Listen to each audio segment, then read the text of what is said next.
Morning, Sahil. Good morning, sir.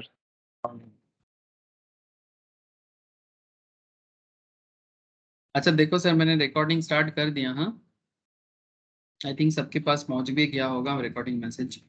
अच्छा, तो फिर basically business and commercial knowledge या फिर बिजनेस एनवायरनमेंट जो भी बोलो, तो इसमें हम लोग लास्ट वीक एक डिटेल्स कॉन्सेप्ट स्टार्ट किए थे। इसका नाम था सर कॉमन बिजनेस टर्मिनोलॉजी।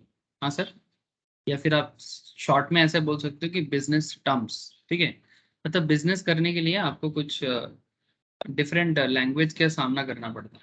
ठीक है, अगर आप बिजनेस करते हो या फिर बिजनेस वर्ल्ड में अपना पैर जमाते हो, चाहे आप बड़ा बिजनेस करो छोटा बिजनेस करो, है ना, बड़ा बिजनेस बनाओ या स्मॉल बिजनेस बनाओ, है ना, और as a chartered accountant, as a company secretary, आप लोग कौन हो सर? आप लोग बिजनेस के बॉस हो, है ना।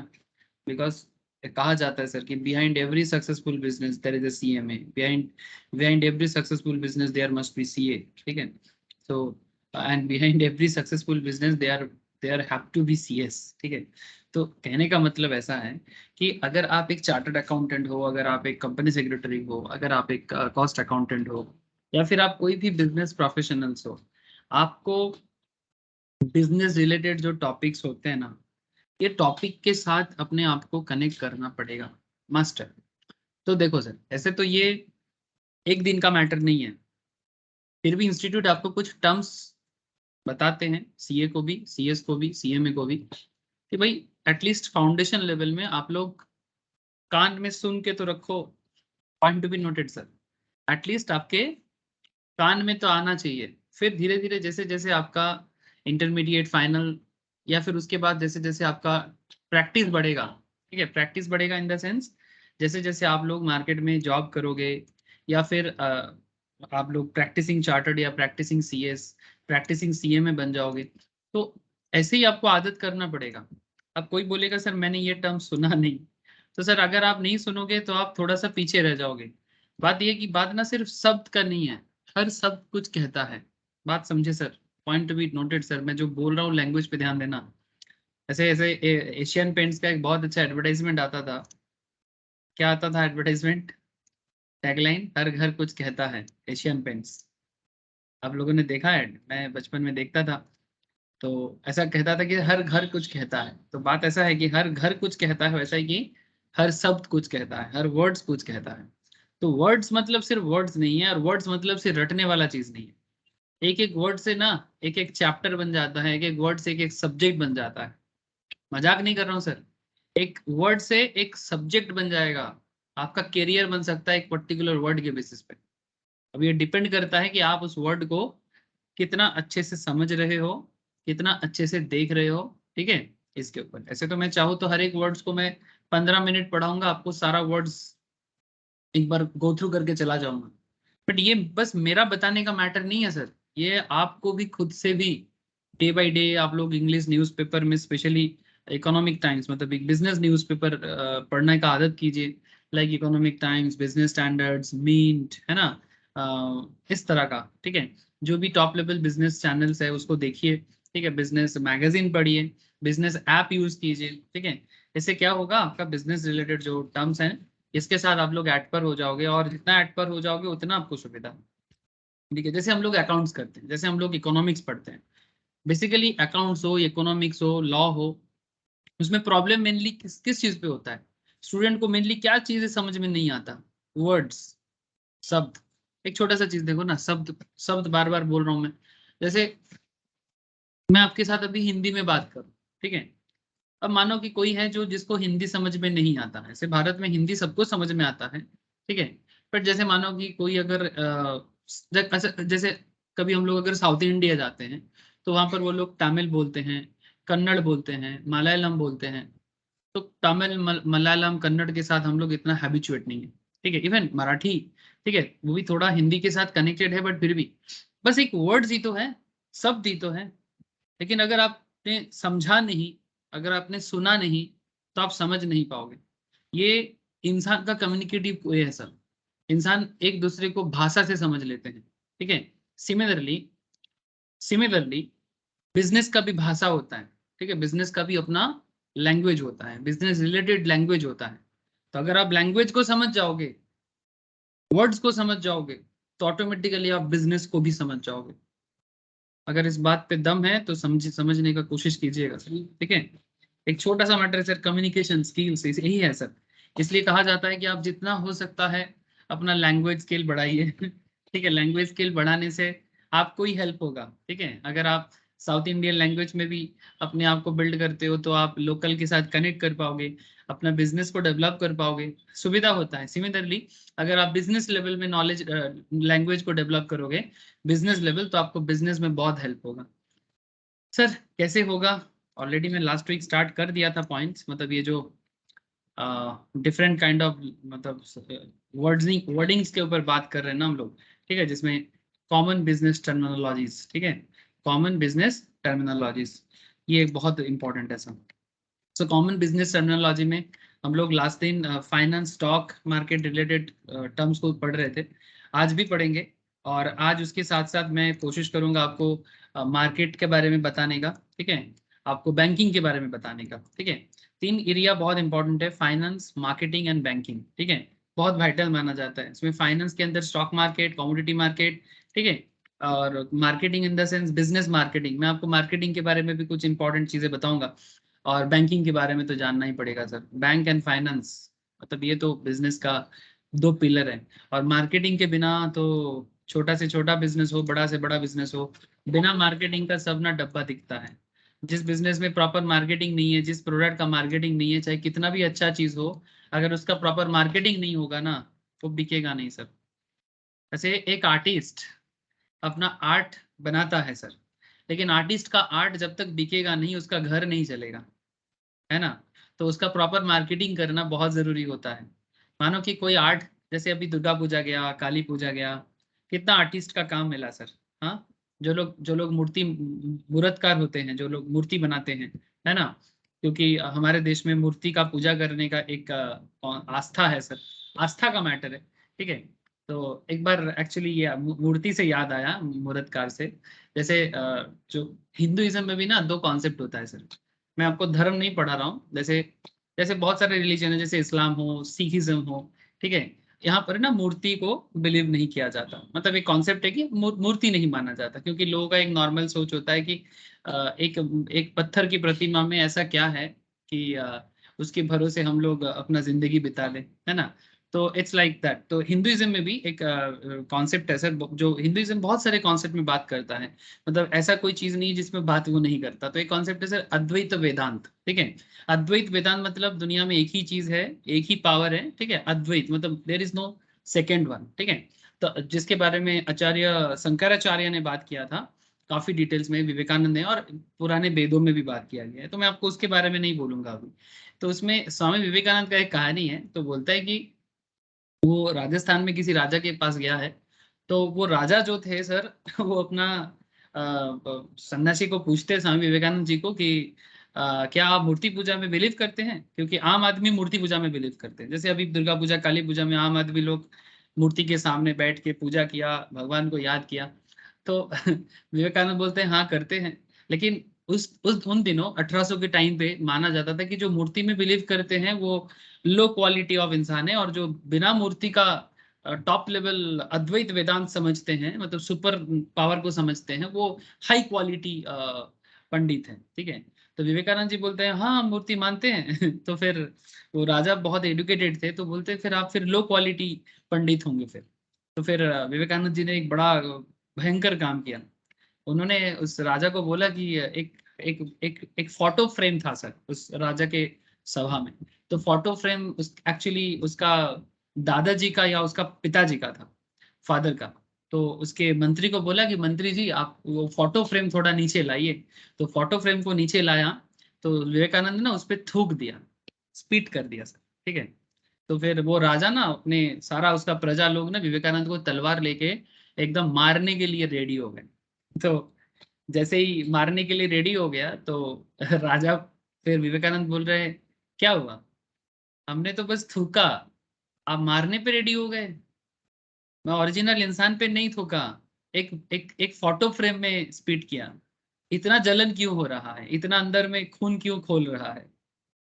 तब वो राजा को समझ में आ गया कि विवेकानंद जी क्या कहना चाह रहा था। आपको बात समझ में आया सर? बात आस्था का है, ठीक है। मूर्ति में कोई भरोसा कर सकता है, जैसे हम लोग अपने पूर्वज को, अपने माता पिता को, अपने दादाजी को, नाना जी को मूर्ति में बना के रखते हैं ताकि हम उसके याद करते हैं, आस्था है। वैसा ही पुराने जमाने से, काफी पुराने समय से ये दुर्गा काली अलग अलग पूजा होता रहता है sir. So point is very simple, everything is about Aastha, believe. ठीक है, अगर किसी को किसी पे आस्था करके मन में शक्ति आता है तो उसमें क्या दोष है, किसी का कुछ बिगाड़ तो नहीं रहे। ठीक है, तो विवेकानंद जी का इस हरकत पे वो राजा विवेकानंद जी का बहुत बड़ा फैन हो गया, और उनके नॉलेज का इतना बड़ा फैन हो गया कि बाद में विवेकानंद जी का जो इतना बड़ा कारनामा किया उसमें बहुत हेल्प किया, बहुत डोनेशन किया। So that's a different part. But मैं आपको बस इतना कहना चाहता कि ये जो भी मूर्तिकार है, मूर्तकार है, ये कमर्शियलाइजेशन किया है, मार्केटिंग करना पड़ता है, तब जाके उनके प्रोडक्ट बिकता है, उनका बिजनेस होता है। तो बिजनेस नहीं होगा ना, बिजनेस होना जरूरी है सर। मैंने थोड़ा स्टोरी बोल दिया आपको, मूर्ति से मुझे याद आया तो मैं बोल दिया, लेकिन बात को समझे सर, मेन पॉइंट पे रहिए। ठीक है, कि मार्केटिंग टर्मिनोलॉजीज के साथ आपको अडेप्ट होना पड़ेगा, बिकॉज सिर्फ प्रोडक्ट बनाने से ही नहीं होता, या फिर कोई पर्टिकुलर सर्विस देने से नहीं होता, उसका एक प्रॉपर मार्केटिंग स्ट्रेटेजी भी होना चाहिए। तो मैं एक एक करके, चलो सर, जहां से मैंने लास्ट दिन छोड़ा था मैं उसी से स्टार्ट करता हूँ। सर कहानी कैसा था सर? जैसे भी हो, सीख देने वाला कहानी था। ठीक है, ऐसे हम लोग कई बार ऐसे चिल्लाते हैं, आम जनता, हमारे धर्म में ये बेस्ट है, उसके धर्म में वो बेस्ट है। बात धर्म का बेस्ट और किसी को छोटा या नीचा दिखाने का नहीं है। बात ऐसा है कि बिलीफ सिस्टम है, आस्था का मैटर है, और पावर का मैटर है। अगर आप जिसको जिससे सच्चाई मिले, अच्छाई मिले, उससे वही करना चाहिए, कोई दिक्कत नहीं। अच्छा चलो सर, हम लोग stock market and finance related शब्द को जान रहे थे सर। तो जिसमें लास्ट दिन मैंने आपको काफी सारा शब्द के ऊपर बात किया, current assets, fixed assets, intangible assets, ask, offer, audit, bad debt, balance sheet, book value, break even point, budget, bear, बहुत सारा बात किया। ठीक है, बास्केट ट्रेडिंग, बास्केट ट्रेडिंग क्या होता है? हाँ सर, कोई बता सकते हो बास्केट ट्रेडिंग क्या होता है? लास्ट दिन मैं बोला था बास्केट ट्रेडिंग के बारे में, या नहीं बोला था? अरे, बास्केट ट्रेडिंग के बारे में सुने थे आप लोग? बेस्ट प्राइस,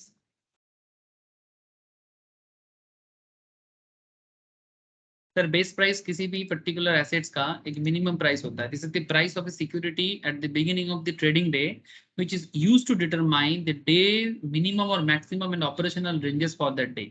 मतलब हर एक पर्टिकुलर एसेट का, मतलब स्पेशली फाइनेंशियल जो प्रोडक्ट होता है, उसका एक बेस प्राइस माना जाता है, और वो अपने बेस के ऊपर ओके, बेस के ऊपर डिपेंड करके कितना up and minimum and maximum range के ऊपर वो ट्रेड कर सकता है। अगर मानो किसी चीज का दाम 100 रुपीज है तो 100 उसका बेस माना जाएगा। अगर वो प्रीमियम में चलता है मार्केट में तो उसका दाम 120 130 तक जाता है। ठीक है, अगर वो डिस्काउंट में जाता है तो 80 90 में जाता है, depending on the market demand supply. तो बेस एक होता है, और उसके ऊपर बेस करके अगर मार्केट डिमांड अच्छा है तो बेस प्राइस बढ़ जाता है, मतलब बेस प्राइस प्रीमियम में बदल जाते हैं। It's like that. ठीक है सर, बास्केट ट्रेडिंग क्या होता है सर? ये भी एक ट्रेडिंग कॉन्सेप्ट है। Basket trading is a facility by which investors are in a position to buy or sell all 30 scrips of Sensex in the proportion of current weight in the Sensex in one go। मतलब sir ये थोड़ा सा stock market related matter आ रहा है sir. ठीक है, stock market में basket trading ना बहुत बहुत पॉपुलर मैटर है। मैं आपको एक सिंपल वे में समझाने का कोशिश करता हूँ। प्रैक्टिकली दिखाना पड़ेगा सर, नहीं तो ना ये वर्ड्स बन के रह जाएगा, है ना सर? मैं आपको बस इसको अगर रटने के लिए बोलूं कि basket trading is a facility by which investors are in position to buy or sell all 30 scrips of Sensex in the proportion of current weights in the Sensex in one go। Sir इसको रटोगे और याद रखोगे, लेकिन कितना दिन तक याद रख पाओगे? हेलो, आप इसको रटने का कोशिश करोगे सर, मेरा वही बात है सर, अब कितना दिन याद रख पाओगे? इसको समझने के लिए क्या बेस्ट उपाय हो सकता है? सर बेस्ट उपाय हो सकता है कि अगर मैं इसका कुछ प्रैक्टिकल एस्पेक्ट्स आपके साथ डिस्कस कर पाऊं तो, है ना? तो चलो सर देखते हैं। कैसे प्रैक्टिकल देख सकते हैं हम लोग इसका।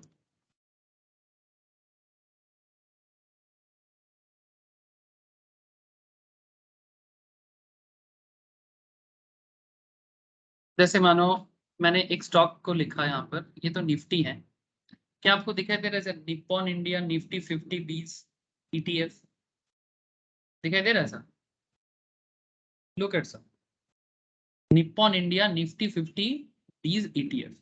सर क्या है इस, सर देखो ये ना एक बहुत, ये अलग ही एक सब्जेक्ट है स्टॉक मार्केट, ठीक है। जो लोग स्टॉक मार्केट का पढ़ाई करते हैं, ठीक है, उनको मुझे थोड़ा मौका ज्यादा मिलता है बताने का, बट कोई बात नहीं, क्योंकि आप लोगों को भी finance stock market related matter में काफी एक्सपर्ट होना पड़ेगा।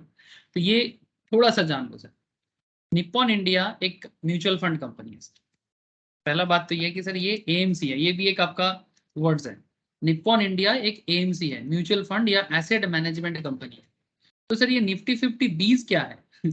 सर निफ्टी 50 बीस जो है, ये एक इंडेक्स फंड है। इसको हम लोग ऐसे बोल सकते हैं, इंडेक्स फंड या एक्सचेंज ट्रेडेड फंड्स। सर ये क्या है? सर एक्सचेंज ट्रेडेड फंड्स मतलब, सर हमारे देश में इंडेक्स बनाया जाता है। जो लोग स्टॉक मार्केट के बारे में सुना है या खबर किया है उनको पता होगा सर, सेंसेक्स होता है, निफ्टी होता है। जैसे बॉम्बे स्टॉक एक्सचेंज का सेंसेक्स होता है, ठीक है, और नेशनल स्टॉक एक्सचेंज का जो इंडेक्स है उसको निफ्टी कहते हैं, ठीक है। तो ये जो सेंसेक्स है, निफ्टी है, इसके अंदर क्या है सर? इसके अंदर एक्चुअली इंडिया का टॉप 50 कंपनीज या टॉप 30 कंपनीज का लिस्ट होता है। बात को ध्यान से समझिए सर। ये जैसे मैंने यहाँ पर निफ्टी 50 ओपन किया ना, ये जो निफ्टी 50 17,770 का रेंज चल रहा है, ये अभी लाइव है, इसलिए आप देख सकते हो चेंज भी हो रहा है। So what is the catch here sir? यहाँ पर बात ये है कि ये निफ्टी 50 के अंदर इंडिया का बेस्ट 50 कंपनीज का वेटेज है, उसके मार्केट कैपिटल का वेटेज को स्टैटिस्टिकली कन्वर्ट किया जाता है। ये मैं कहाँ सिखा पाता हूँ सर कि कैसे इंडेक्स बनता है? इसको सिखाने के लिए मुझे आपको एक्चुअली इक्विटी डेरिवेटिव सिखाना पड़ता है। क्या सिखाना पड़ता है? Equity derivative. NISM में जो लोग स्टॉक मार्केट का पढ़ाई करते हैं उनको मेरे को एक सब्जेक्ट पढ़ाना पड़ता है, इक्विटी डेरिवेटिव। ये भी आप लोगों का वर्डिंग इसके अंदर है। अभी मैं आपको ये भी बताऊंगा सर डेरिवेटिव क्या होता है। यहाँ पर एक टॉपिक आएगा, ये देखो सर, डेरिवेटिव दिख रहा है सर? दिखाई दे रहा है ना? डेरिवेटिव्स क्या है? ये डेरिवेटिव जो एक वर्ड्स है, उसके ऊपर एक सब्जेक्ट है सर, ये किताब है, ठीक है। ये स्टॉक मार्केट का एक पढ़ाई है। जैसे यहाँ पर क्या लिखा है? इक्विटी डेरिवेटिव्स, ठीक है। अभी इक्विटी डेरिवेटिव के अंदर एक्चुअली मुझे मौका मिलता है, ये national institute of security market का जो पेपर है, या फिर आप लोग जब फाइनल पढ़ोगे, CA फाइनल में, CMA फाइनल में, एज वेल एज CS में भी इसके ऊपर पढ़ाई करना पड़ता है सर। CS एग्जीक्यूटिव में भी हल्का फुल्का है लीगल मैटर, ठीक है। जैसे CS एग्जीक्यूटिव में लीगल मैटर में ये सब एरिया पढ़ना पड़ता है सर। जो CS एग्जीक्यूटिव में भी है, CMA फाइनल में भी है, जो लीगल मैटर है स्पेशली। और साथ में जो फाइनल पढ़ोगे आप लोग, तो फाइनल में भी आपको हल्का फुल्का मिलेगा पढ़ने को, ठीक है। लेकिन स्पेशलाइज्ड होना है आपको अगर, तो आपको NISM देना पड़ता है, ठीक है। स्टॉक मार्केट NISM का एग्जाम दोगे तो फिर आपका कॉन्फिडेंस भी बूस्ट होगा, करियर में भी एक एक्स्ट्रा एडिशन भी होगा, और साथ में आपको ओवरऑल एक हॉलिस्टिक डेवलपमेंट भी होता है सर। क्योंकि ये ओवरऑल आपको एक मार्केट नॉलेज या एक बिजनेस नॉलेज डेवलपमेंट में आपको हेल्प करता है। जैसे ये सब पढ़ना पड़ेगा सर, जब जैसे आप इंटरमीडिएट में आओगे ना, ये सब लीगल रेगुलेटरी एनवायरनमेंट, जैसे CS वालों को बहुत ज्यादा पढ़ना पड़ता है। लीगल मैटर में CS का बहुत ज्यादा है, CA को भी पढ़ना पड़ता है, बट उसका प्रैक्टिकल अप्रोच में ज्यादा फोकस है।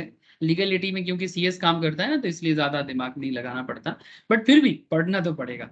तो यहाँ पर मैं आपको बता रहा था कि इंडेक्स बनता कैसे है, उसका ये देखो सर, अंडरस्टैंडिंग इंडेक्स, ठीक है। मैं एक्चुअली लास्ट क्लास में ही पढ़ा रहा था ये चीज, कि ये स्टैटिस्टिकली चूज होता है, ठीक है।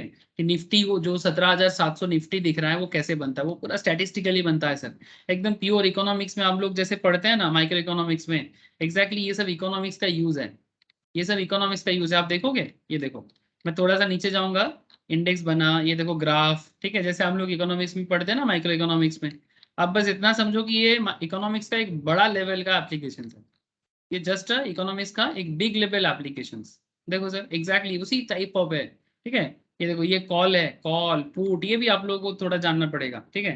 अब क्या है इतना तो जान लो, ठीक है, बट कैसे काम करता है जब आप लोग ये सब पढ़ाई करोगे, या फिर आप पढ़ने के लिए सोचोगे, या फिर जरूर करना चाहिए, ठीक है, तब आप लोग ये सब और डिटेल्स में जान लोगे, ठीक है। बट मैं इतना कहना चाहता कि एक वर्ड सिर्फ वर्ड नहीं है, एक एक वर्ड आपका जिंदगी बना सकता है, बस इतना आपको मैं बता सकता हूँ। तो डेरिवेटिव क्या है मैं आके बताता हूँ आपको, थोड़ा रुक जाओ, लेकिन आपको बस इसका बड़ा लेवल समझाने का कोशिश किया। तो यहाँ पर मैं आपको क्या समझा रहा था, मैं आपको समझा रहा था बास्केट ट्रेडिंग क्या है। तो जब किसी को डायरेक्टली इन्वेस्ट करना होता है तो वो निफ्टी में इंडेक्स, निफ्टी 50 के इंडेक्स में इन्वेस्ट कर देता है। निफ्टी 50 के इंडेक्स में इन्वेस्ट करने के लिए डायरेक्टली निफ्टी 50 नहीं खरीदा जा सकता, इसमें ट्रेड लिया जाता है, ऑप्शन ट्रेडिंग बोलते हैं उसको, call options, put options, that's a different part.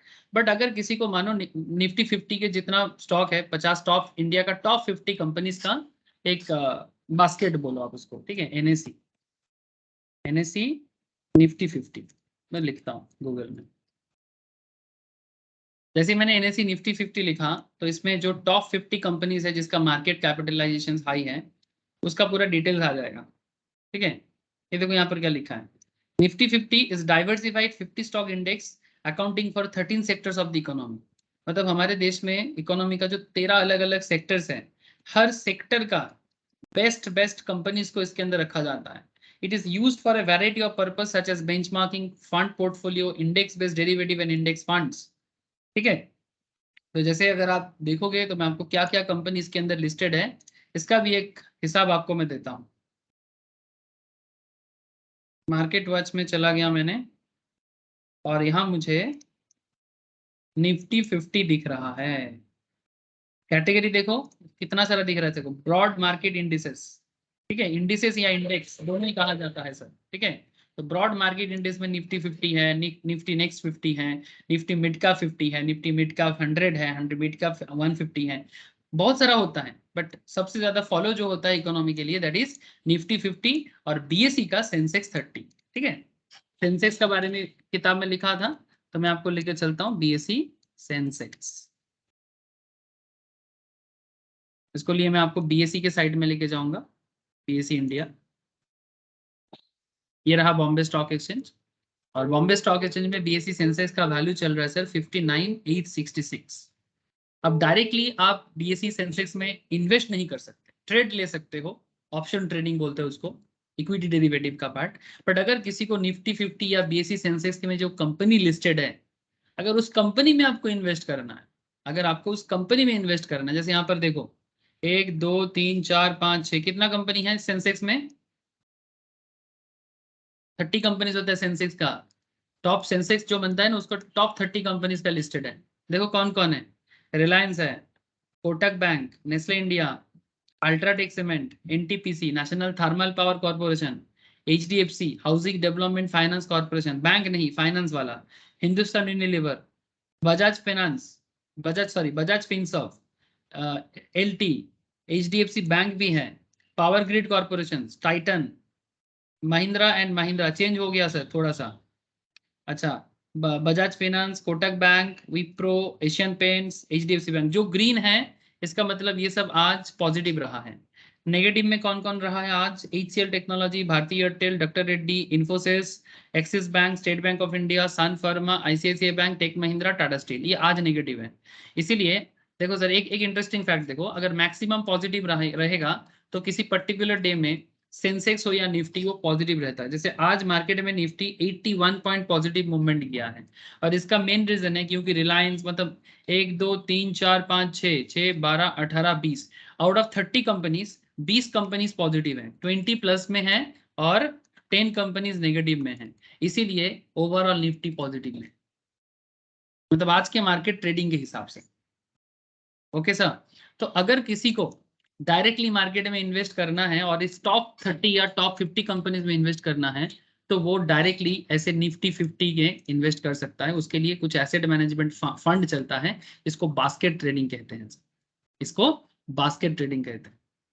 मैं आपको बेसिक आइडिया दिया, ठीक है। ये देखो निफ्टी 50 में निप्पॉन इंडिया है, एसबीआई निफ्टी 50 है, आईसीआईसीआई प्रूडेंशियल निफ्टी 50 ईटीएफ है, ठीक है। ऐसे 22 तरह का ईटीएफ फंड चलता है सर हमारे देश में निफ्टी के अंदर, आप देख सकते हैं सर लंबा लिस्ट लगा हुआ है। क्या बताऊं sir, Motilal Oswal, IDFC Nifty, Invesco India, Edelweiss Nifty, Tata Nifty, Quantum Nifty, HDFC Nifty, UTI Nifty, Nippon India, दिख रहा है।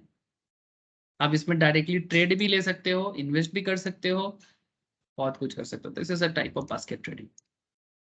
हेलो सर, एक पॉइंट पे इतना बोलोगे तो दिमाग खराब तो हो जाएगा ना। सर क्या करे बोलो, मैं चाहता तो आपको बस रटा के चल सकता था, बट मुझे लगता है कि क्या है, आधा अधूरा हो जाएगा। ऐसे तो मैं आधा अधूरा ही बोल रहा हूँ आपको, क्योंकि अब आपको मैं बास्केट ट्रेडिंग सिखाने बैठूं तो फिर सारा दिन सिर्फ बास्केट ट्रेडिंग में ही बोलते रहूंगा, सारा दिन बस बास्केट ट्रेडिंग में ही बोलना पड़ेगा। बट आपको मैं इतना बता पाया कि अगर किसी को मार्केट में इन्वेस्ट करना है या ट्रेड लेना है तो वो टॉप 30 या टॉप 50 मार्केट कैपिटल वाला कंपनी में इन्वेस्ट या ट्रेडिंग ले सकता है। बस इसको बताने के लिए मैं आपको ये वाला पॉइंट बताया। Nayani, Sanon, Vidisha, please tell me sir, Ravi, Raj, समझ में आ रहा है सबको? साहिल, बोलो सर। हाँ सर। अच्छा, यहाँ पर एक पॉइंट था sir, bear market. Sir what is bear market sir? Sir market जब नेगेटिव ट्रेंड में जाता है ना किसी पर्टिकुलर डे में, तो उसको बियर मार्केट बोलते हैं। और बुल मार्केट क्या होता है? बियर पढ़ोगे तो बुल भी पढ़ लेना चाहिए। बुल मतलब मार्केट जब पॉजिटिव रहेगा तब उसको बुल मार्केट बोलते हैं। जैसे आज का जो निफ्टी 50 या सेंसेक्स है, वो बुल है कि बियर है? सर निफ्टी 50 आज सर आज का जो हिसाब है बियर है, रेड है सर, ठीक है, रेड है। मतलब इसको प्रॉपरली रेड भी नहीं बोल सकते, ऐसे पॉजिटिव पॉइंट 1 2 बता रहे हैं। तो बीएसई तो पॉजिटिव दिख रहा है सर, बीएसई पॉजिटिव दिख रहा है काफी, 110 पॉइंट्स में, बट निफ्टी प्रॉपरली पॉजिटिव नहीं है। लेकिन जैसे मानो जब जब मार्केट आप ऐसे देखोगे, ग्रीन जोन में देखोगे, ठीक है, तो उसको बोलते हैं बुल मार्केट। मतलब maximum companies of that particular listed stock companies, मतलब जो टॉप 50, अगर टॉप 50 में 30 पॉजिटिव है, 20 नेगेटिव है, तो मार्केट पॉजिटिव है, ठीक है। तो मार्केट का पॉजिटिव रहना, ठीक है, उसको बुल बोलते हैं। जैसे ये बुल मार्केट है, ये बुल मार्केट है, मतलब जब जब मार्केट ग्रोथ देता है तब तो उसको बुल मार्केट बोलते हैं। और जब मार्केट रेड होता है, ठीक है, red in the sense negative zone में रहता है, ठीक है, जैसे कि अभी ये जो दिख रहा है, इसको बियर मार्केट बोलते हैं। सिंपल यही है। बाकी आप बहुत सारा चीज आपको मैं बता सकता हूँ, बस इतना जान लो कि जब जब मार्केट में नेगेटिव ट्रेंड नजर आता है, चाहे वो पर्टिकुलर डे हो, पर्टिकुलर मंथ हो, पर्टिकुलर कंपनी हो, ठीक है, पर्टिकुलर ईयर हो, अगर मार्केट डाउन ट्रेंड में नजर आता है तो उसको बियर मार्केट, और अगर मार्केट पॉजिटिव नजर आता है तो उसे बुल मार्केट कहते हैं। ठीक है, यही है बुल और बियर का कॉन्सेप्ट, और कुछ नहीं। ठीक है, ऐसे जब भी सेंसेक्स निफ्टी देखते हैं, बुल वर्सेस बियर का एक इमेज हमें नजर आता है, बुल वर्सेस बियर मार्केट। ठीक है, all bull market occurs when securities are on the rise, while bear market occurs when securities fall for a sustained period of time। Image कुछ इस तरह का होता है सर, ये देखो। ठीक है, इसके पीछे भी बहुत बहुत अच्छा कहानी है सर, क्योंकि ये जो बियर है ना, बियर का फेस जो है वो थोड़ा डाउन ट्रेंड में रहता है ऑलवेज, है ना। ये देखो, सांड का जो फेस होता है वो ऐसे पॉजिटिव मूवमेंट करके रखता है, और बियर का जो फेस है वो नेगेटिव मूवमेंट करके रखता है। तो ये वन ऑफ द रीजन है कि एनिमल्स को हम लोग सिंबलाइज किए यहाँ पर। ठीक है, ये सिंबलाइजेशन है और कुछ नहीं है। ठीक है, सिंबलाइज है, ये भी मार्केट का फेथ है, विश्वास। ठीक है, ये बुल पॉजिटिविटी है और बियर नेगेटिविटी है। ठीक है, बट ये सिंबलाइज है कॉन्सेप्ट, इसमें इसका कोई प्रॉपर रीजन ढूंढना पॉसिबल नहीं कि सर बुल और बियर को ही क्यों लिया गया। रीजन वही है, बुल का कैरेक्टर और बियर के कैरेक्टर के ऊपर बेस करके। बुल जिस तरह से अपना फेस को रखता है नॉर्मली, ठीक है, उसको बेसिकली यहाँ पर रखा गया। बियर मतलब बेसिकली पेसिमिज्म कॉन्सेप्ट मार्केट के लिए, पेसिमिज्म मतलब नेगेटिव। ठीक है, मार्केट में ज्यादातर ट्रेंड जो है, मार्केट में ज्यादातर जो ट्रेडर है, ठीक है, या इन्वेस्टर है, वो मार्केट के बारे में जब नेगेटिव सोचता है, market falling 20% fall from the recent high, ठीक है, बुल ऑप्टिमिज्म है, market rising 20% rise after 220% fall. ठीक है, मतलब जब भी सब मार्केट में सुनते हैं ना हम लोग, ठीक है, तो मार्केट ऑप्टिमाइज है, ऑप्टिमिज्म है, ऑप्टिमिज्म मतलब पॉजिटिविटी। ठीक है, मार्केट पॉजिटिव है, मार्केट में लोग मार्केट के बारे में पॉजिटिव सोच रहा है, इंडियन इकोनॉमी के बारे में पॉजिटिव सोच रहे हैं, तो बुल मार्केट नजर आता है। Market negative, market Indian stock market के बारे में लोगों का जो ओवरऑल मैक्सिमम का ओवरऑल परसेप्शन किसी पर्टिकुलर डे, किसी पर्टिकुलर मंथ, किसी पर्टिकुलर ईयर, किसी पर्टिकुलर सेशन, हर सेशन में चलता है। देखोगे लाइव मार्केट देखोगे? चलो थोड़ा वेट करो, मैं आपको लाइव मार्केट दिखाता हूँ कैंडल स्टिक्स के बेसिस पे। अभी स्टॉक मार्केट क्लास में बताना पड़ता है मुझे, मैंने सोचा कि इतना कौन देखा है लेकिन ठीक है, चलो आप लोगों को थोड़ा सा बताना चाहिए।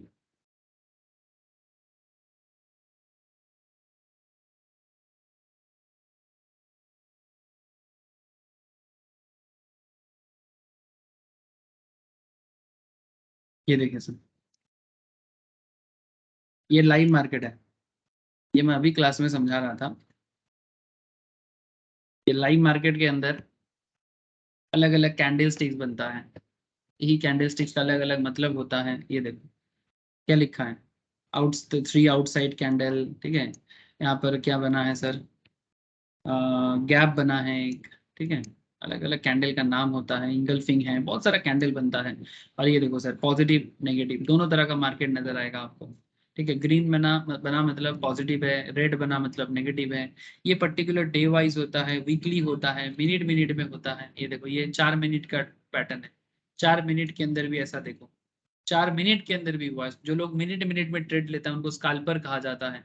जो लोग डे वाइज ट्रेड लेते हैं उनको इंट्राडे ट्रेडर कहा जाता है, ठीक है। जो लोग वीकली या मंथली ट्रेड लेता है उनको स्विंग ट्रेडर या पोजिशनल ट्रेडर कहा जाता है, ठीक है।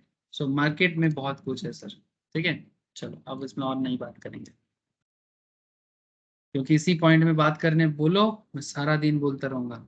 अच्छा, badla sir, carrying forward transactions from one settlement period to the next without effecting delivery और पेमेंट।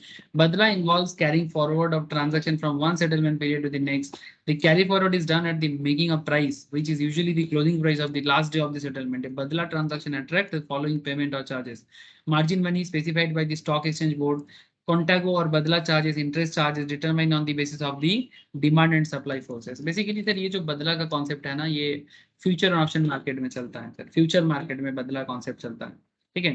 फ्यूचर मार्केट क्या होता है, करंट मार्केट को देख के अब बदला को बताना है ना, फ्यूचर मार्केट को बताना बताना है। ये बदला पैटर्न चलता था पुराने जमाने में, आजकल ये सब बदला उतना बोला नहीं जाता। बट आपको इसके साथ साथ और भी कुछ चीज जानना चाहिए। जैसे यहाँ पर और भी कुछ चीजें हैं, जैसे कॉल ऑप्शंस, पुट ऑप्शंस। ये देखो सर, कॉल ऑप्शंस क्या है, कॉल ऑप्शंस, ठीक है। What is call, what is put, ठीक है। पुट भी दिखेगा आपको, आगे नजर आ जाएगा। अभी ढूंढ ढूंढ के पढ़ाना तो जरूरी नहीं है, बट मैं आपको एक साथ ही बता दे रहा हूँ सर। ये ऑप्शन मार्केट क्या है, ठीक है, फ्यूचर मार्केट क्या है, ये भी एक्चुअली इसी पर्टिकुलर सब्जेक्ट का पार्ट है सर। इक्विटी डेरिवेटिव तो one of the most celebrated stock market paper sir, ठीक है। एनआईएसएम पढ़ने के साथ साथ स्टॉक मार्केट जॉब वगैरह बहुत मिलता है। इक्विटी डेरिवेटिव का ही पार्ट है ये, call options, put options, future options, ये सब इसी का पार्ट है, ठीक है। इसी में आता है सर बदला। तो क्या होता है इसमें, एक्चुअली मार्जिन जमा करके ट्रेड लिया जाता है। मैं आपको थोड़ा कोशिश करता हूँ 2-3 मिनट में बताने का। इसमें ये देखो, ये फॉरवर्ड फ्यूचर दिख रहा है ना, ठीक है। Introduction to forward market and future market. तो इसमें क्या होता है, होता क्या है, होता क्या है वो थोड़ा देखो।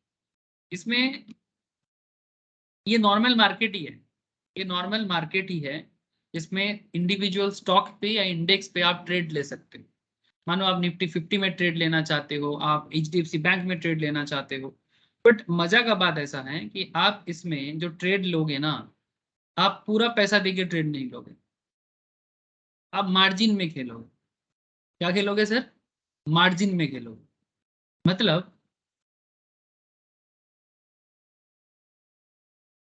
मतलब मार्जिन में खेलने का जो कॉन्सेप्ट है वो कैसे बनेगा, तो यहाँ से दिखा सकता हूँ, 1 मिनट। जैसे मानो नॉर्मली क्या है कि अगर आपको एचडीएफसी बैंक आज बाई करना है तो एक क्वांटिटी बाई करोगे, उसका जो प्राइस होगा वो 1458 करके देना है। अगर आप एक के जगह 50 लेना चाहते हो या 100 लेना चाहते हो, से फॉर एग्जांपल 50, तो आपको कितना देना पड़ेगा, जितना होता है 50 इंटू 1458, ठीक है। 50 शेयर 1458 करके 72,000 के आसपास का दाम पड़ रहा है, इतना पूरा अमाउंट आपको देना पड़ेगा, ठीक है। ये हो गया नॉर्मली अगर आपको मार्केट में करना है तो, ठीक है। लेकिन अगर आप यही चीज, अगर आप यही कॉन्सेप्ट एज ए ट्रेडर करोगे, ठीक है, एज एन ऑप्शन ट्रेडर करोगे, तो आपका ये हिसाब बदल जाएगा।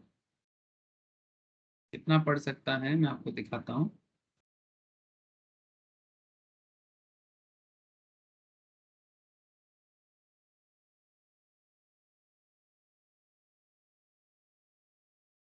देखो सर, 72,000 की जगह, ठीक है, 72,000 की जगह 14,000 दिख रहा है, ठीक है। मतलब समझ रहे हो आप, मतलब ऑप्शन ट्रेडिंग का जो कॉन्सेप्ट होता है ना, उसे फ्यूचर एंड ऑप्शंस कहा जाता है। और फ्यूचर एंड ऑप्शंस में इसमें एक सॉफ्टवेयर वगैरह है, सेंसिबल आता है। मतलब आप लंबा ट्रेड लोगे, ठीक है, लेकिन आपको पूरा पैसा जमा नहीं करना है। मतलब आप 1 लाख का ट्रेड लोगे, आप 1 लाख का ट्रेड लोगे, बट बदले में आप शायद 10,000 ही पेमेंट करोगे। और बीच का जो वैल्यू है वो आप एक्चुअली अपने बीच में, मतलब वो उसका प्रॉफिट आप बुक कर सकते हो। वो एक्चुअली कॉल ऑप्शंस में और पुट ऑप्शंस में होता है, ठीक है। ये इनिसी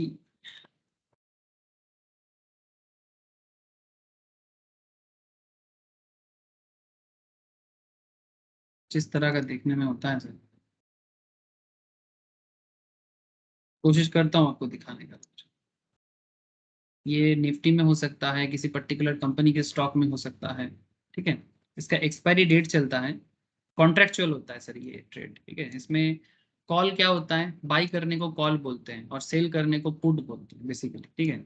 उसमें भी अलग होता है, कॉल में भी बाई सेल चलता है और पुट में भी बाई सेल चलता है। ये देखो सर, यहाँ पर देख पा रहे हैं आप, इसको ऑप्शन चेन बोलते हैं। ये जो चेन नजर आ रहा है ना, देखो सर मैं आपको इसका बेसिक बस वर्ड समझाने का कोशिश कर रहा हूँ, अंदर जाने का कोशिश नहीं कर रहा हूँ, ठीक है। इधर देखो ये कॉल है, इधर देखो ये पुट है, ठीक है। अब ये कॉल के थ्रू से यहाँ पर इसको बोलते हैं स्ट्राइक प्राइस, ठीक है।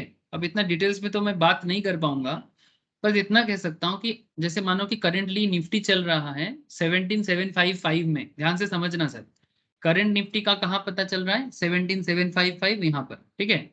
आज के डेट में अभी अभी इसी मूवमेंट में ये दाम का चल रहा है।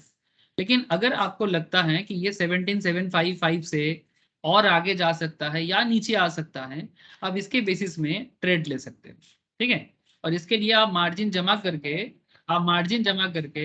आप ट्रेड ले सकते हैं, मार्जिन जमा करके ट्रेड ले सकते हैं। मतलब आपको ना पूरा अमाउंट जमा नहीं करना है, आपको पूरा अमाउंट जमा नहीं करना है, आपको बस एक सर्टेन मार्जिन मनी जमा करना है, और मार्जिन मनी जमा करके आप बड़ा अमाउंट में खेल सकते हैं, ठीक है। ये काफी पॉपुलर कॉन्सेप्ट है सर, ये प्रैक्टिकल चीज है, बताने के लिए बहुत कुछ है। फिर भी ये देखो, स्टॉक डेरिवेटिव, इंडेक्स डेरिवेटिव। जैसे मानो कि अगर किसी को रिलायंस लेना है, स्टॉक फ्यूचर दिख रहे सर, फ्यूचर ऑप्शंस, ठीक है। मैंने ऑप्शंस क्लिक किया, मानो कि इसका एक्सपायरी डेट में लेता हूँ 29 दिसंबर का, ठीक है। ऑप्शन टाइप कॉल या पुट दोनों ले सकते हैं, कोई भी ले सकते हैं। कॉल तभी लिया जाता है जब मार्केट के बारे में सोच आपका बुलिश है, और पुट तब लिया जाता है जब मार्केट के बारे में सोच आपका बेयरिश है, मतलब आपको लगता है कि मार्केट गिरने वाला है, तब पुट में खेला जाता है। जब आपको लगता है कि मार्केट बढ़ने वाला है, तब कॉल में खेला जाता है। अब कौन कॉल ले सकता है, कौन पुट ले सकता है, ये एक ह्यूज टॉपिक है sir, it's a huge topic. मैं इतना डिटेल्स में बोलना बहुत मुश्किल है मेरे लिए अभी। मतलब एक्चुअल में प्रैक्टिकल में क्या होता है, बस आपको मैं डेरिवेटिव यही है सर, कि जो है नहीं उसको डिराइव करना, जो है नहीं उसको डिराइव करना है। सिक्योरिटी उस price is derive from one और मोर अंडरलाइंग एसेट्स, वन और मोर अंडरलाइंग एसेट। अंडरलाइंग मतलब जो करेंटली चल रहा है उसके बेसिस में उसका फ्यूचर को तय करना। The most common underlying assets include stock है, बॉन्ड है, कमोडिटी है, करेंसी है, इंटरेस्ट रेट है, मार्केट इंडेक्स है। ये सभी चीज पे डेरिवेटिव खेला जाता है। डेरिवेटिव का क्या मतलब होता है, जो है नहीं उसको डिराइव करना, that is why this is called derivatives, ठीक है। डिराइवेटिव जो डिराइव किया जाता है, मतलब आज नहीं है कल होगा, बट आज के बेसिस में कल का दाम तय करना और उस पर ट्रेड लेना। अगर सक्सेसफुल हो जाते हो आपके हिसाब से तो आपको पैसा मिल जाएगा, अगर नहीं होता है तो आपका लॉस हो जाएगा। थोड़ा रिस्की एरिया है बट काफी इंटरेस्टिंग है। स्टॉक मार्केट में ये ट्रेडिंग कॉन्सेप्ट या डेरिवेटिव कॉन्सेप्ट में बहुत पैसा का लेन देन होता है सर, ठीक है। जैसे कॉल कॉल ऑप्शंस का क्या डेफिनेशन दिया है,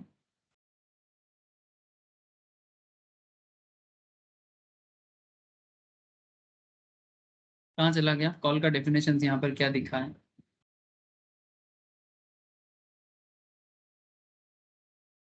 यहीं पर तो था ना सर, ये रहा। An option that is given to investor the right, जिस ऑप्शंस के बेसिस में आपको राइट मिलता है but not obligations to buy a particular stock at a specified price within a specified time period. An option that is given and to investor the right but not obligations, आपको अधिकार तो मिलेगा but obligation नहीं है आपका। मतलब अगर आप ना भी लेगो तो भी चलेगा, बट राइट मिलता है आपको कि हाँ आपका राइट है कि आप ले सकते हो to buy a particular stock at a specified price within a specified time period, ठीक, जैसे मैं यहाँ पर बाई कर रहा हूँ, ठीक है। अगर मैं यहाँ पर रिलायंस का स्टॉक को कॉल ऑप्शंस को ले रहा हूँ, ठीक है, ये देखो स्टॉक ऑप्शंस क्या है, option type call, strike price, current price Reliance का चल रहा है, करंट प्राइस रिलायंस का चल रहा है, डेटा यहाँ पर अभी भी पूरी लोड नहीं हुआ, यहाँ पर शो करता है सारा करेंटली क्या चल रहा है, अंडरलाइन वैल्यू कितना है, सब शो करता है। मे भी किसी रीजन से ये शो नहीं कर रहा है यहाँ पर अभी, डेटा अपलोड का मैटर होता है सर, सॉफ्टवेयर रिलेटेड में मैटर है। तो वो करंट प्राइस के हिसाब से लोड होगा, तो जैसे ये लोड हो जाएगा यहाँ पर सारा दिखेगा कि मैं कॉल लेना चाहता हूँ कि पुट लेना चाहता हूँ, ठीक है। बस आपको मैं इतना समझा सकता हूँ कि अगर कोई एसेट्स आप कॉल ऑप्शंस के थ्रू से बाई करते हो, ठीक है, आपको जो राइट आता है इट्स लाइक दैट। से फॉर एग्जाम्पल, इससे एक बहुत पॉपुलर एग्जाम्पल मैं यूज करता हूँ। जैसे मानो कि किसी एरिया में कोई रोड है, ठीक है, हाईवे एक टाइम पे नहीं था, बट आपको खबर मिला कि हाईवे बनने वाला है, ध्यान से सुनना सर, ठीक है। ये एक हाईवे है, मैं रिसेंटली एक एग्जांपल लिया सर, बुंदेलखंड एक्सप्रेसवे। ये रिसेंटली इंडिया में बुंदेलखंड एरिया में बनाया गया है सर, ये वाला। आपको, अगर आप लोगों को पता है, बुंदेलखंड ऐसे ही बहुत का भारत का बहुत पिछड़ा हुआ एरिया है, बट रिसेंटली बुंदेलखंड पे ऐसा हाईवे बन रहा है। तो बुंदेलखंड के ऊपर मैंने एक एग्जांपल लिया था क्लास में कि अगर बुंदेलखंड में हाईवे बन रहा है तो बुंदेलखंड का आसपास का जमीन का दाम बढ़ सकता है, ठीक है, बढ़ सकता है नहीं, जरूर बढ़ेगा। तो जब ये बना नहीं है, बस खबर आया है कि बनेगा, तो इसी टाइम पे मानो कि यहाँ पर मेरा जमीन था और आपको पता है कि मार्केट में रास्ता आने वाला है, तो आप मेरे पास आके बोलते हो कि मैं ये बाई करूंगा, और वो आप मेरे को बोलते हो कि 1 लाख रखो, अगर रास्ता होता है जमीन का दाम बढ़ेगा तो मैं लोगों को 1 लाख में आपको मैं बुकिंग किया, ठीक है, 1 लाख पे मैं आपको बुक करके रख लिया, ठीक है, इसको बोलते हैं कॉल बाय, ठीक है। ये राइट देता है मुझे कि 3 महीना बाद जब रास्ता बन जाएगा ना, तो बड़े बड़े कंपनीज या बड़ा बड़ा जो रिच पीपल है वो आके आके बोलेगा कि भाई हमको जमीन खरीदना है, और मैंने तुमको बोला कि भाई तुम्हारा जमीन का दाम तुमने दिया मुझे 5 लाख, ठीक है, तुमने मुझे बोला कि 5 लाख का जमीन है, तो मैं तुम्हारा 5 लाख का जमीन 3 महीने बाद खरीदूंगा, ध्यान से सुनना। उसके लिए आज मैंने आपको 1 लाख का बुकिंग किया, ये 1 लाख बुकिंग मुझे एक्चुअली प्रीमियम बोलते हैं स्टॉक मार्केट लैंग्वेज में, प्रीमियम जमा किया मैंने, प्रीमियम जमा करके 5 लाख का जमीन का तुमने मुझे दाम दिया, 3 महीने बाद रास्ता बनना कंफर्म हो जाता है, बुलडोजर वगैरह आ जाता है या फिर रोड रोलर आ जाता है, तो समझ में आ जाता है कि रोड तो बनेगा। अब बाकी लोग आके बोलते हैं कि जमीन खरीदना है, तो मैं क्या करूंगा, तुम्हारा जमीन 5 लाख पे लेना है मुझे, और फिर किसी और को 10 लाख पे बेचना है, ध्यान से समझना। तो 5 लाख का जमीन मैं 10 लाख पे बेचूंगा, 1 लाख का मेरा प्रीमियम का खर्चा है, तो मैंने प्रॉफिट कितना कर लिया सर? 4 लाख का। 4 लाख। ये हो गया, इसको बोलते हैं कॉल ऑप्शंस बाय। ये राइट देता है आपको, जैसे ये 1 लाख प्रीमियम जमा करके मैंने राइट ले लिया था, किससे? उस गांव वाले से जिसका जमीन था इस रोड, जहां जब रोड नहीं था तब, जब रोड नहीं था तब जिसका जमीन था, तब मैंने उससे ये राइट ले लिया था। अब आप बोलोगे सर वो क्यों दिया था? सर वो भी तो खुद बेच सकता था सर, उसको उतना कॉन्फिडेंस नहीं था कि सच में रोड बनेगा, या फिर सच में रोड बनने के बाद दाम बढ़ेगा, उसको मार्केट नॉलेज नहीं, हमें था मार्केट नॉलेज, तभी मैंने उसको 1 लाख में उसको बुक करके रखा, और उसने मुझे कंफर्म किया। एग्जैक्टली स्टॉक मार्केट में ही होता है ये जो कॉल ऑप्शन जो मैं आपको दिखा रहा हूँ ना, रिलायंस का, ये मार्केट में काफी मतलब ऑर्गेनाइज्ड वे में होता है सर, ठीक है, सो वेरी ऑर्गेनाइज्ड वे में होता है स्टॉक मार्केट इंडेक्स के ऊपर बेस करके, ठीक है। यहाँ पर कब एक्सपायर होगा, एक टाइम पीरियड होना चाहिए, 3 महीना जैसे मैंने टाइम लिया था, ऐसे जैसे करेंटली नॉर्मली 3 रहता है, इसको बोलते हैं नियर मंथ, फार मंथ, मिड मंथ। जो सबसे नजदीक है उसको नियर मंथ बोलते हैं, जो बीच में आता है उसको मिड मंथ बोलते हैं, जो सबसे लास्ट में उसको फार मंथ कॉन्ट्रैक्ट बोलते हैं, ठीक है। स्टॉक मार्केट में ये सब करके बहुत पैसा है सर, जो बंदा इन्वेस्ट करता है उसको भी मिलता है, ट्रेडिंग करना बोलते हैं इसको, इन्वेस्ट करना नहीं बोलते, इसको बोलते हैं फ्यूचर एंड ऑप्शन ट्रेडिंग। सीखोगे तो मजा आएगा, और सीखने के बाद कंपनी में क्लाइंट हैंडल करोगे तो और मजा आएगा, ठीक है, और खुद भी थोड़ा बहुत करोगे तो भी मजा आएगा, पैसा है। हाँ, थोड़ा किसी को लगेगा कि जुआ है, नहीं सर, जुआ पूरा नहीं है, ठीक है, it's not totally speculation, but yes, based on market calculation it's a type of speculation, based on market calculation it's a type of speculation, ये नॉर्मल स्टॉक मार्केट ट्रेडिंग से थोड़ा हटके है सर। मतलब आप ऐसा समझ लो कि आप 10 लाख का ट्रेड लोगे बट आपके पॉकेट से 10 लाख नहीं निकलेगा। जैसे मैंने यहाँ पर 10 लाख का जमीन बेचा ना, ये जो जमीन का एग्जाम्पल मैंने लिया, मैंने 5 लाख का जमीन खरीदा बट मैंने जमा कितना किया? 1 लाख। मेरे पॉकेट से आज 1 लाख गया। जिस दिन मुझे कंफर्म मिला कि जमीन बेचने का 10 लाख का जमीन मुझे मिल जाएगा, उस दिन मैंने और बाकी 5 लाख दिया, और बीच का जो गैप है प्रॉफिट कर लिया मैंने। 10 में 5 लाख में इसको 5 लाख दे दिया, वहां से 10 लाख ले लिया और सेटलमेंट हो गया, 4 लाख का profit. Similar point stock market में होता है। इसको बोलते हैं इक्विटी डेरिवेटिव्स या करेंसी डेरिवेटिव। ऐसे करेंसी में भी होता है, मतलब जो डॉलर और रुपीज के अंदर चलता है करेंसी डेरिवेटिव होता है, कमोडिटी डेरिवेटिव होता है। Same concept, same concept, equity derivative, commodity derivative, ठीक है, सब सिमिलर चलता है। अगर एनएससी साइड में जाओगे ना आपको सारा नजर आएगा। ठीक है, ये देखो, equity, currency, interest rate, commodity, ये 4 चीजों में डेरिवेटिव बहुत पॉपुलर है। ठीक है, अगर आप इक्विटी का नजर नॉलेज गैदर कर लोगे तो करेंसी भी समझ जाओगे, यूएस डॉलर के साथ इंडियन रुपीज का। ठीक है, किसका दाम बढ़ेगा किसका दाम घटेगा, सिंपल बात है। यूएस डॉलर इंडियन रुपीज में दाम बढ़ेगा कि घटेगा, इसके ऊपर बेस करके भी आप कॉल पुट ले सकते हो। मार्केट अगर बढ़ेगा तो कॉल ले लो, गिरेगा तो पुट ले लो। लेकिन सिर्फ बढ़ना और सिर्फ कॉल पुट के अंदर भी और भी चीजें हैं, मैं इतना डिटेल्स में नहीं जा सकता अभी, आप लोग पागल हो जाओगे। बट यूएस डॉलर यूरो के साथ Indian rupees, great Britain pound के साथ इंडियन रुपीस, जापान येन के साथ, यूरो के साथ, ठीक है, यूएस डॉलर के साथ, जहां जिसके साथ इंडिया का ट्रेड होता है उसके वो सब करेंसी यहाँ पर ट्रेड होता है सर। ठीक है, सिमिलरली इंटरेस्ट रेट पे चलता है, इंटरेस्ट रेट कोड में चलता है सर, उसका भी अलग अलग एक्सपायरी डेट होता है। ठीक है, ऐसे एक्सपायरी डेट के हिसाब से सिलेक्ट करके स्ट्राइक प्राइस सिलेक्ट करके आप कर सकते हो। कमोडिटी मार्केट में, कमोडिटी मार्केट में जैसे मानो कॉपर का, गोल्ड का, सिल्वर का पॉपुलर है, और भी चीजें हैं जो एमसीएक्स में देखने को मिलेगा। क्रूड ऑयल होता है, जिंक होता है, ठीक है, मेटल्स होता है अलग अलग। ठीक है, उसमें भी आप ट्रेड ले सकते हो, कमोडिटी डेरिवेटिव बोलते हैं उसको। ठीक है, मल्टी कमोडिटी एक्सचेंज का एक अलग साइट होता है, उसमें चलता है ये वाला। Derivative is a big thing, जो है नहीं उसका वैल्यू रेडी करना। जैसे कि मैं आपको बुंदेलखंड का एग्जांपल दिया ना, जस्ट लाइक दैट।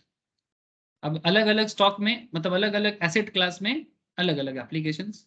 ठीक है, जैसे ये देखो कितना सारा है, ये फ्यूचर्स है। ठीक है, इंडेक्स फ्यूचर्स पे कर सकते हो, तो ये जिंक दिख रहा है। ठीक है, मतलब जो वैल्यूएबल मेटल्स होता है, गोल्ड सिल्वर तो है ही, क्रूड ऑयल है, कॉपर है, जिंक है, कॉटन है। अब आपका मार्केट सिनेरियो कैसा है कि गोल्ड के दाम के बारे में आप क्या नॉलेज रखते हो, कि गोल्ड के इंटरनेशनल डिमांड सप्लाई के बारे में आप क्या नॉलेज रखते हो। ठीक है, सिल्वर का, क्रूड ऑयल का, कॉटन का, लेड का, कॉपर का, जिंक का, और भी चीजें हैं प्रोडक्ट्स। यहाँ पर अगर मैं क्लिक करूँ, जैसे बेस मेटल में, एनर्जी में, एग्री कमोडिटी में, कॉटन, क्रूड पाम, कपास, मेंथा ऑयल, रबर, ये सब चीजें भी होता है जिसमें फ्यूचर में खेला जा सकता है। इसमें अगर आप चाहो तो डिटेल्स में जाके इंडिया का current rubber export import, rubber market, सारा चीज आइडेंटिफाई कर सकते हो। सारा चीज नॉलेज रखने से तभी कर पाओगे, ऐसे नहीं कर सकते। मतलब ऐसे बोला जाता है सर, बंगाली में एक बहुत अच्छा एक लाइन है, एक गाना का लाइन है, बोले जानार कोनो शेष नहीं, जानार चेष्टा वृथा था। सब पोएट्री, मतलब जानने का खत्म, मतलब कोई अंत नहीं है, तो फिर इतना जानना बेकार है। ठीक है, मतलब कितना जानोगे सर, ये एक प्रोसेस है सर, इट्स अ प्रोसेस। ठीक है, तो प्रोसेस के अंदर आओगे तो धीरे धीरे सब समझ में आएगा। लेकिन आप प्रोसेस प्रोसेस में नहीं आके छलांग मारोगे, जंप मारोगे, हड़बड़ करेंगे, जल्दबाजी करेंगे, तो समझ नहीं पाओगे। जो भी हो, आई होप कि आपको कॉल ऑप्शंस, पुट ऑप्शंस का आइडिया मिला। ठीक है, तो क्या हो गया call options? Again, an option that is given the investor the right but not obligations to buy a particular stock at a specified price within a specified time period. ठीक है, सिमिलरली आपको यहाँ पर पुट ऑप्शंस का भी definitions नजर आया था।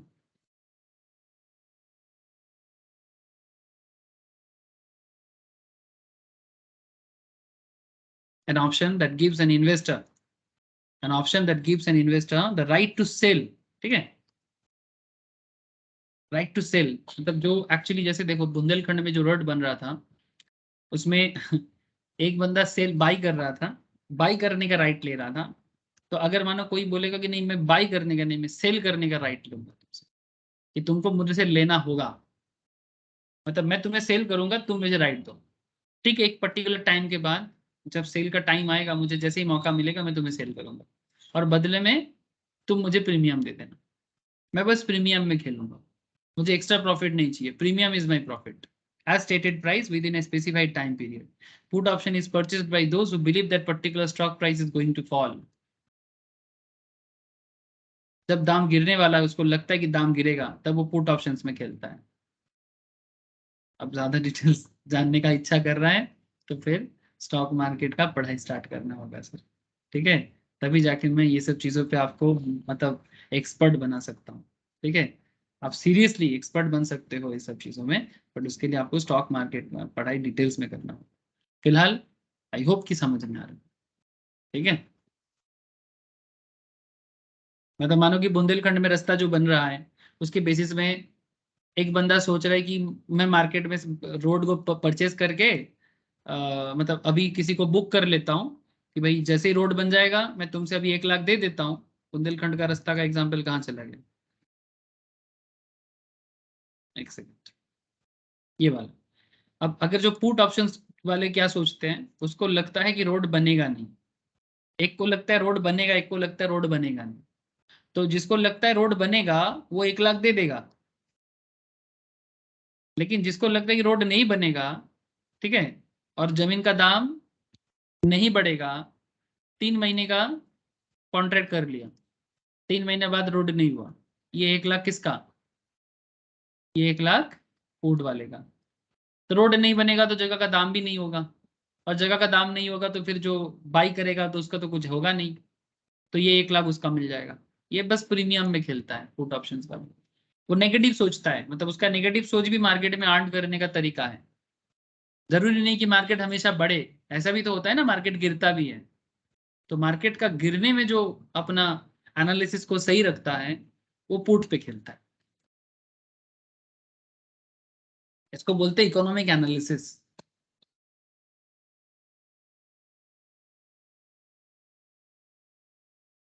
ठीक है सर। ठीक तो नहीं है, बस इतना जरूर बोलूंगा कि आपको आइडिया लग रहा है कि क्या होता है, ठीक है। डिटेल्स नॉलेज तो करेंटली नहीं हो रहा।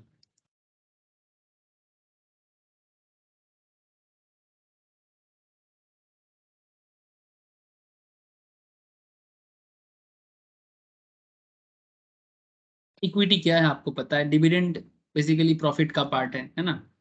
डाइवर्सिफिकेशन क्या होता है, जब कोई बंदा स्टॉक मार्केट में इन्वेस्ट करता है तो सारा पैसा एक जगह में नहीं डालते हैं, ठीक है। Reducing the investment risk by purchasing share of different companies operating in different sectors. कहा जाता है कि don't put all your egg in one basket. क्या प्रॉब्लम है अगर सारा पैसा को एक जगह में लगा दोगे? तो प्रॉब्लम ये हो जाता है कि अगर आप सारा पैसा एक ही जगह में लगा देते हो तो आप, अगर एक अंडा सड़ता है, अगर एक अंडा खराब होता है, तो पूरा का पूरा बाकी अंडा भी खराब हो जाएगा। तो इसमें आपका क्या है, आप लूट जाओगे, ठीक है। लूट गए हम तो इन्वेस्टमेंट करके, ऐसा हो जाएगा सर, ठीक है। तो इसलिए क्या करते हैं सर, म्यूचुअल फंड कंपनीज भी सेम चीज अप्लाई करते हैं। वो आपसे, हमसे, अलग अलग लोगों से पैसा लेता है। पैसा लेके वो अपना फंड बनाता है। जैसे ये देखो, म्यूचुअल फंड का एक फंड है, पराग पारिक बोल के कंपनी है एसेट मैनेजमेंट का। इसके पास 20,000 करोड़ है, बट ये अपना 20,000 करोड़ एक कंपनी पे नहीं लगाया। अगर लगाता तो शायद काफी एक्स्ट्रा गेन कर लेता। मैं आपको एग्जांपल देता हूँ, देखो सर। लेकिन क्या है ना, मार्केट में डर लगता है, ठीक है। तो जब डर लगता है तो डाइवर्सिफाई कर लो। मार्केट में डर लगता है तो डाइवर्सिफाई करना पड़ता है, इसको बोलते हैं diversification of your portfolio. Diversify में क्या है, आपको रिस्क कम होता है, रिस्क कंट्रोलिंग एक टेक्निक है ये। आप सारा पैसा एक जगह में नहीं रखोगे, तो सुविधा ये है कि अगर वो पर्टिकुलर कंपनी का बिजनेस खराब हो जाता है तो आपका पैसा डूब जाएगा। लेकिन एक साथ सारा कंपनी तो नहीं डूब सकता। जैसे एग्जाम्पल के लिए मैं आपको बताता हूँ, जैसे इसका 20,000 करोड़ है। 20,000 करोड़ ने इसने आईटीसी में भी लगाया, इसने बजाज होल्डिंग पे लगाया, एक्सिस बैंक पे लगाया, हीरो मोटर में लगाया, आईसीआईसीआई बैंक में लगाया, एचडीएफसी बैंक में लगाया। कब से स्टार्ट किया सर? 2013 में। ध्यान से सुनना सर बात, ध्यान से सुनना बात को। एचसीएल टेक्नोलॉजी पे लगाया, पावर ग्रिड पे, सेंट्रल डिपोजिटरी में, मल्टी कमोडिटी एक्सचेंज पे। देखो अलग अलग इंडस्ट्री भी है, ऐसा नहीं कि एक सिमिलर इंडस्ट्री पे लगा। अब इसका बेनिफिट क्या है और इसका डिसएडवांटेज क्या है? डिसएडवांटेज एक ही है कि रिटर्न ज्यादा नहीं मिलता है, फिर भी ये स्टॉक एक स्टैंडर्ड रिटर्न जनरेट करके दिया है। अगर आप इस पर्टिकुलर स्टॉक का रिटर्न देखोगे, मतलब कंपनी का जो इन्वेस्टमेंट है इसका रिटर्न देखोगे, 2013 से लेके अगर इसका ओवरऑल रिटर्न देखो तो निफ्टी 50 से भी ज्यादा रिटर्न दिया है सर। 20% रिटर्न जनरेट किया है ये, जहां निफ्टी 50 में जो 50 कंपनी है वो 15% रिटर्न जनरेट किया है। लास्ट एक साल में 38% रिटर्न जनरेट किया है, लास्ट 3 साल में 27%, लास्ट 5 साल में 21%। अब क्वेश्चन ये है सर, खराब तो नहीं है, बहुत अच्छा किया है। अब कहां पर रखे 20%, 25%, 38% रिटर्न कौन सी जगह में मिलता है आपको? हाँ, कौन सा बैंक देता है, कौन सा पोस्ट ऑफिस देता है, कौन सा इंश्योरेंस बिजनेस देता है? कोई नहीं देगा। 10% से ज्यादा नॉर्मल वे में कहीं नहीं मिलेगा। ठीक है, सो आपको 3 गुना 4 गुना ज्यादा रिटर्न मिल रहा है, तो नो डाउट इन्वेस्टर हैप्पी है। ऐसे फंड में investor is very happy. But point is that sir, फिर भी आपने मार्केट का एक बहुत बड़ा अपॉर्चुनिटी लॉस किया डाइवर्सिफाई करके। क्या गड़बड़ है? लॉस भी कर सकते हो, रिस्क भी हो सकता है। जैसे मानो कि अगर आपने एचडीएफसी बैंक में 2013 में इन्वेस्ट एक्चुअल में करता, अगर आपका 20,000 करोड़ सिर्फ और सिर्फ एचडीएफसी बैंक में लगा दिया जाता, तो क्या होगा? ध्यान से सुनना बात। एचडीएफसी बैंक 2013 में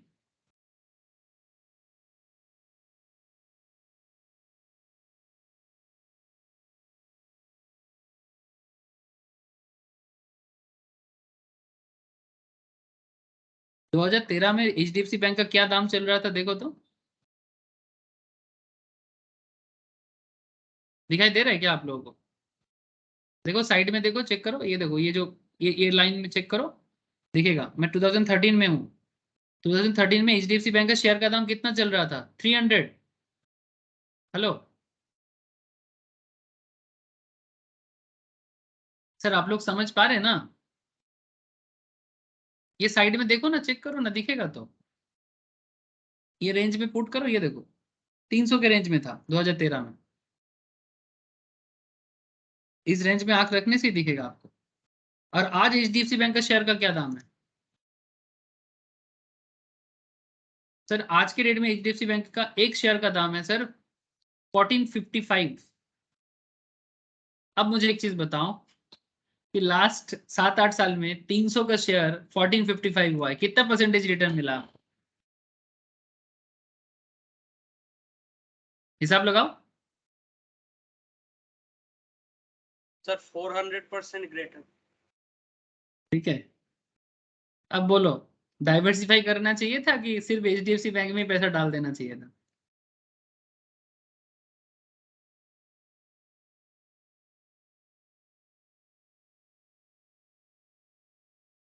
तो 26,000%, मतलब यहाँ पर अगर परसेंटेज देखा जा रहा है फ्रॉम 2001 से, अगर हम 5 साल का ही देखूं तो 5 साल में करीब 60% रिटर्न जनरेट किया है। लेकिन अगर आप 2013 से देखोगे तो ऑलमोस्ट 400% के आसपास रिटर्न जनरेट हुआ है। सर ये अच्छा लग रहा है देख के, लेकिन अगर उल्टा होता तो सारा पैसा डूब जाता सर कंपनी। मतलब ये म्यूचुअल फंड कंपनीज डाइवर्सिफाई करके क्या कर देता है, रिस्क को कंट्रोल कर देता है। हाँ ऑब्वियसली उसमें उसका प्रॉफिट अपॉर्चुनिटी खराब हो जाता है, बट ठीक है सर, ज्यादा ग्रिड भी अच्छा नहीं है। अगर ये अपना सारा पैसा एचडीएफसी बैंक में डाल देता ना, तो ये डबल तो सोचो, 100% क्या, 200, 300, 400% रिटर्न जनरेट कर लेता ये फंड, अगर सिर्फ पूरा अपना पैसा एचडीएफसी बैंक में डाल देता तो। लेकिन गड़बड़ यह है कि अगर by chance HDFC bank failure करता तो ये पूरा 20,000 करोड़ ऑलमोस्ट उल्टा हो जाता। जैसे अगर कोई किसी ने, मानो ऐसा भी बिजनेस है, ये तो मैं आपको पॉजिटिव चीजें बता रहा हूँ, नेगेटिव भी होता है मार्केट में। जैसे मानो बिग बाजार, ठीक है, फ्यूचर ग्रुप, इसका एक शेयर का दाम 4 साल पहले हुआ करता था 600 टका। अभी इसका एक शेयर का दाम हुआ करता है 3 टका 30 पैसा। बिजनेस ऑलरेडी बंद हो चुका है। तो अगर ऐसे बिजनेस में किसी इन्वेस्टमेंट का, म्यूचुअल फंड कंपनी का इन्वेस्ट होता, तब तो पूरा लूट जाते, हम तो लूट गए तुम्हारे मोहब्बत में, है ना? तो इसीलिए कंपनी को डर लगता है, ठीक है, म्यूचुअल फंड वाले को डर लगता है, तो वो क्या करता है, अपना पैसा को डाइवर्सिफाई कर देता है। And that is the importance of this word diversification. इसीलिए कहते हैं स्टॉक मार्केट लाइन में बहुत पॉपुलर एक कहावत है सर, इवन राकेश झुंझुनवाला जैसे ग्रेट इन्वेस्टर्स इन इंडिया या वॉरेन बफेट जैसे इन्वेस्टर, ठीक है, झुंझुनवाला जी चले गए, मतलब उनका डेथ हो गया सर, रिसेंट ईयर हुआ है। वॉरेन बफेट अभी भी जिंदा है, 90 ईयर्स के हैं। झुंझुनवाला जी काफी कम उम्र के थे, कंपेरेटिवली 65 66 के थे। बट क्या है सर, भगवान कब किसको बुलाते हैं किसको पता। But point is that in लोगों ने भी सेम चीज अप्लाई किया कि don't put all your eggs in one basket, ठीक है। So this is called diversification. Okay sir, अब कैसे डाइवर्सिफाई करोगे, इसके लिए आपको नॉलेज बिल्ड करना पड़ेगा, कौन सा स्टॉक लेना है नहीं लेना है। अब बड़े बड़े म्यूचुअल फंड कंपनीज में जाके आप लोग काम जब करोगे ना तो पता चलेगा। अब लोग जो फाइनेंशियल एनालिस्ट बनोगे, ठीक है, तब पता चलेगा कि कैसे होता है और डिटेल्स। डिविडेंड क्या होता है sir? Dividend is a part of profit, ठीक है, a portion of company's earnings decided to pay to its shareholder in return to their investment. It is usually declared as a percentage of current share price of some specified rupee value, usually decided by the board of directors of the company. Company dividend declare करता है profit के हिसाब से, ठीक है, company का profit होने से कंपनी अपने शेयर होल्डर को डिविडेंड देता है। और डिविडेंड बहुत ही एक मतलब क्या बोलते सर, काफी इंटरेस्टिंग और अट्रैक्टिंग एक कॉन्सेप्ट है। जो कंपनी डिविडेंड देता है उस कंपनी में इन्वेस्टमेंट करने के लिए लोग बहुत ही पागल होते हैं। जैसे मैं आपको एक कुछ कंपनी दिखा रहा हूँ, जैसे हिंदुस्तान यूनिलीवर, क्या ये गुड डिविडेंड पेइंग कंपनी है? चलो देखते हैं। Yes sir, Hindustan Unilever dividend return stock offers good dividend return. कुछ कंपनी ऐसे भी होते हैं जो उतना अच्छा डिविडेंड नहीं देता, कुछ कंपनी अच्छा डिविडेंड देता है, कुछ कंपनी डिविडेंड उतना नहीं देता। देखो दो तरह का मार्केट होता है, एक होता है ग्रोथ मार्केट, एक होता है वैल्यू मार्केट। जो ग्रोथ में फोकस करते हैं ना वो डिविडेंड नहीं देता, और जो ऑलरेडी वैल्यू हो चुका है जिसका फ्यूचर ग्रोथ नहीं दिख रहा है, ठीक है, वो कंपनी अपने शेयर होल्डर को डिविडेंड देता है।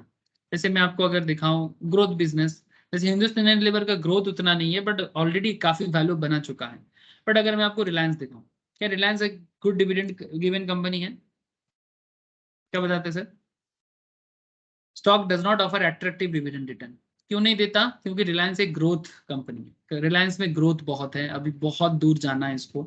तो ये अपना जो भी प्रॉफिट करता है इन्वेस्ट कर देता है, वापस री इन्वेस्ट करता है। तो अगर वो री इन्वेस्ट करेगा तो अपने शेयर होल्डर को उतना बेनिफिट डिविडेंड में नहीं मिलता, लेकिन शेयर अप्रिसिएशन में मिलता है। अगर किसी ने भी रिलायंस के शेयर में 4-5 साल पहले भी इन्वेस्ट किया है, 900 में इन्वेस्ट किया है, तो आज 2500 चल रहा है, ठीक है। So point is very simple sir, point is very simple कि ये डिपेंड करता है कि कंपनी डिविडेंड देगा कि नहीं देगा। क्या डिविडेंड देना मैंडेटरी है? सर इक्विटी शेयर होल्डर को डिविडेंड देना मैंडेटरी नहीं है, प्रेफरेंस वाले को देना मैंडेटरी, ठीक है। ये सब चीजें आप अकाउंट्स में पढ़ते हो सर, या पढ़ोगे आगे जाके। तो ये हुआ इक्विटी, मतलब basically own capital. Equity means own capital, the capital supplied by common stock holders, ठीक है, paid in capital, retained earning, occasionally certain reserves, company का जो प्रॉफिट है उसका जो रिजर्व पार्ट है। Total equity is common equity plus preferred stock. Sir, what is exchange rate? The number of units given currency that can be purchased for 1 unit of another currency. इसको बोलते हैं exchange rate, मतलब आप कितने रुपी से कितना dollar by कर सकते हो, ठीक है, इसको एक्सचेंज रेट कहते हैं। Face value, it is a cash denomination of the amount of the money the holder of the individual security going to earn from issuer of the security at the time of maturity. It is also known as par value. Face value क्या होता है? जैसे normally stock का face value 10 टका होता है, किसी भी चीज का एक मिनिमम प्राइस फिक्स करना पड़ता है, ठीक है, तो ये एक minimum cash denomination of the money है of the holder of the individual security going to earn from the issuer of the security. तो अगर स्टॉक है, इक्विटी है तो 10 टका, डिवेंचर है तो 100 रुपीज, ठीक है, इस तरह से उसका वैल्यू डिसाइड किया जाता है। Minimum value, face value change हो सकता है, 10 भी हो सकता है, 5 भी हो सकता है, 1 भी हो सकता है, बट फेस वैल्यू होना पड़ता है। फाइनेंशियल इंस्ट्रूमेंट क्या होता है? Financial instrument is anything that range from cash हो सकता है, डीड हो सकता है, नेगोशिएबल इंस्ट्रूमेंट जैसे कि बिल्स ऑफ एक्सचेंज, ठीक है, bills of exchange, promissory note, cheque, these are negotiable instrument. इसके ऊपर एक लॉ भी होता है, नेगोशिएबल इंस्ट्रूमेंट एक्ट 1881, ठीक है। ये सब फाइनेंशियल इंस्ट्रूमेंट पार्ट है, मतलब जो फाइनेंशियल ट्रांजैक्शंस में इंस्ट्रूमेंट का काम करता है। फाइनेंशियल इंटरमीडिएरी, कौन है financial intermediary? Like bank, broking firm, मतलब स्टॉक ब्रोकर, शेयर ब्रोकर, ठीक है, जहाँ जिसके थ्रू से हम लोग शेयर खरीदते हैं, बॉन्ड खरीदते हैं, ठीक है, they are basically financial intermediary, ठीक है। गवर्नमेंट बॉन्ड्स एक गवर्नमेंट बॉन्ड जो गवर्नमेंट इशू करता है, गवर्नमेंट को लोन चाहिए होता है तो गवर्नमेंट लोन पाने के लिए बॉन्ड इशू करता है। Is basically any security that is held by the with the government and is the highest possible rate of interest. Government bond बहुत पॉपुलर है सर, हम लोग भी चाहे तो बॉन्ड खरीद सकते हैं, डायरेक्ट भी ले सकते हैं, म्यूचुअल फंड के थ्रू से भी ले सकते हैं। देखो ये वाला एक फंड है, इस फंड के अंदर भी आपको दिखेगा, ये देखो सर, पारंपरिक conservative hybrid fund. But interesting fact है, इस फंड का कितना फंड में कितना पैसा डाला गया है सर? 690 करोड़। इसमें गवर्नमेंट सिक्योरिटीज देखो आप, जीसेक दिख रहा है, जीसेक हाईली क्रेडिट वर्दी होता है। क्रेडिट वर्दी मतलब आपको ये पैसा मिलेगा, इसका गारंटी है। तो जिसका गारंटी होता है ना, उसका रेटिंग जो होता है उसको सोवरेन रेटिंग बोलते हैं। सोवरेन मतलब सरकार का है, देश का है, तो ये आपका डूबेगा नहीं। सोवरेन रेटिंग मतलब इससे बड़ा रेटिंग नहीं होता। अदरवाइज जो रेटिंग एजेंसी होते हैं, अगर प्राइवेट कंपनी होता, अगर कोई प्राइवेट बॉन्ड होता तो रेटिंग दिया जाता कि AAA है कि BB है कि AA है कि AAA है, ऐसा करके देखा जाता है। ठीक है, जैसे ये कॉर्पोरेट बॉन्ड में भी इन्वेस्टमेंट है तो उसमें रेटिंग है AAA का, ठीक है, क्रिसिल का है AAA का। लेकिन गवर्नमेंट सिक्योरिटी सारा सोवरेन है। स्टेट गवर्नमेंट ऑफ राजस्थान का बॉन्ड है, स्टेट गवर्नमेंट ऑफ केरला का बॉन्ड है, state government of Uttar Pradesh का बॉन्ड है, तेलंगाना का बॉन्ड है, government of Madhya Pradesh, Punjab. Interest rate भी देख सकते हो आप, 8%, 7%, 7.6, 8.08, अलग अलग रेट में देता है। काफी इंटरेस्टिंग है सर। टोटल इन्वेस्टमेंट का कितना परसेंटेज भी है वो भी दिया है। तो गवर्नमेंट सिक्योरिटीज में अगर देखा जाए तो इस पर्टिकुलर फंड का 692 करोड़ का कितना परसेंटेज गवर्नमेंट सिक्योरिटीज में, देखो 75%। ये लो रिटर्न वाला फंड है, बट इसमें पैसा डूबने का चांसेस बहुत कम है। क्यों? क्योंकि गवर्नमेंट सिक्योरिटीज में 75% इन्वेस्टमेंट है, रिटर्न तो गारंटी है। हाँ लो रिटर्न है, 8%, 9% बहुत है, मतलब बैंक से 2% ज्यादा तो भी क्या खराब है, 2% में बहुत होता है सर। हाँ कम से कम 5.5% जब बैंक दे रहा था तब ये लोग 8%, 9% दे रहा था, तो क्या खराब। तो बैंक गवर्नमेंट को चाहिए लोन, 5 साल, 3 साल, 4 साल के लिए आपका पैसा हो जाता है लॉक, और गवर्नमेंट उसके पैसे से जो भी करना है कर लेता है, फिर जैसे ही उसका बन जाता है फिर वो रिटर्न देना चालू करता है। बोलो सर, समझ में आ रहा है? This is called government bond. अरे बोझा যাচ্ছে, समझ में आ रहा है? हेलो। है सर। सर एक कॉन्सेप्ट आता है हेजिंग, नाम सुना है कभी आप लोगों ने? हेजिंग,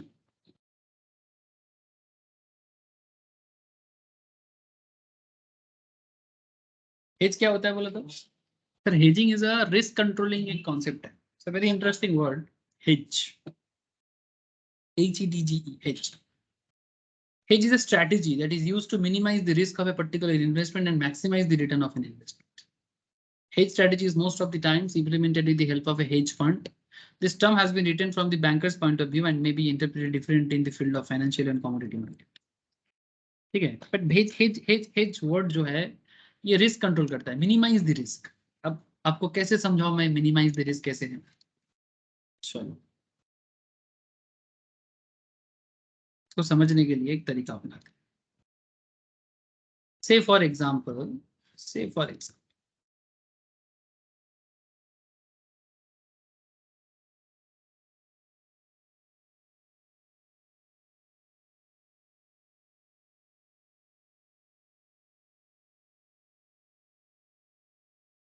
एक एग्जाम्पल लेते हैं।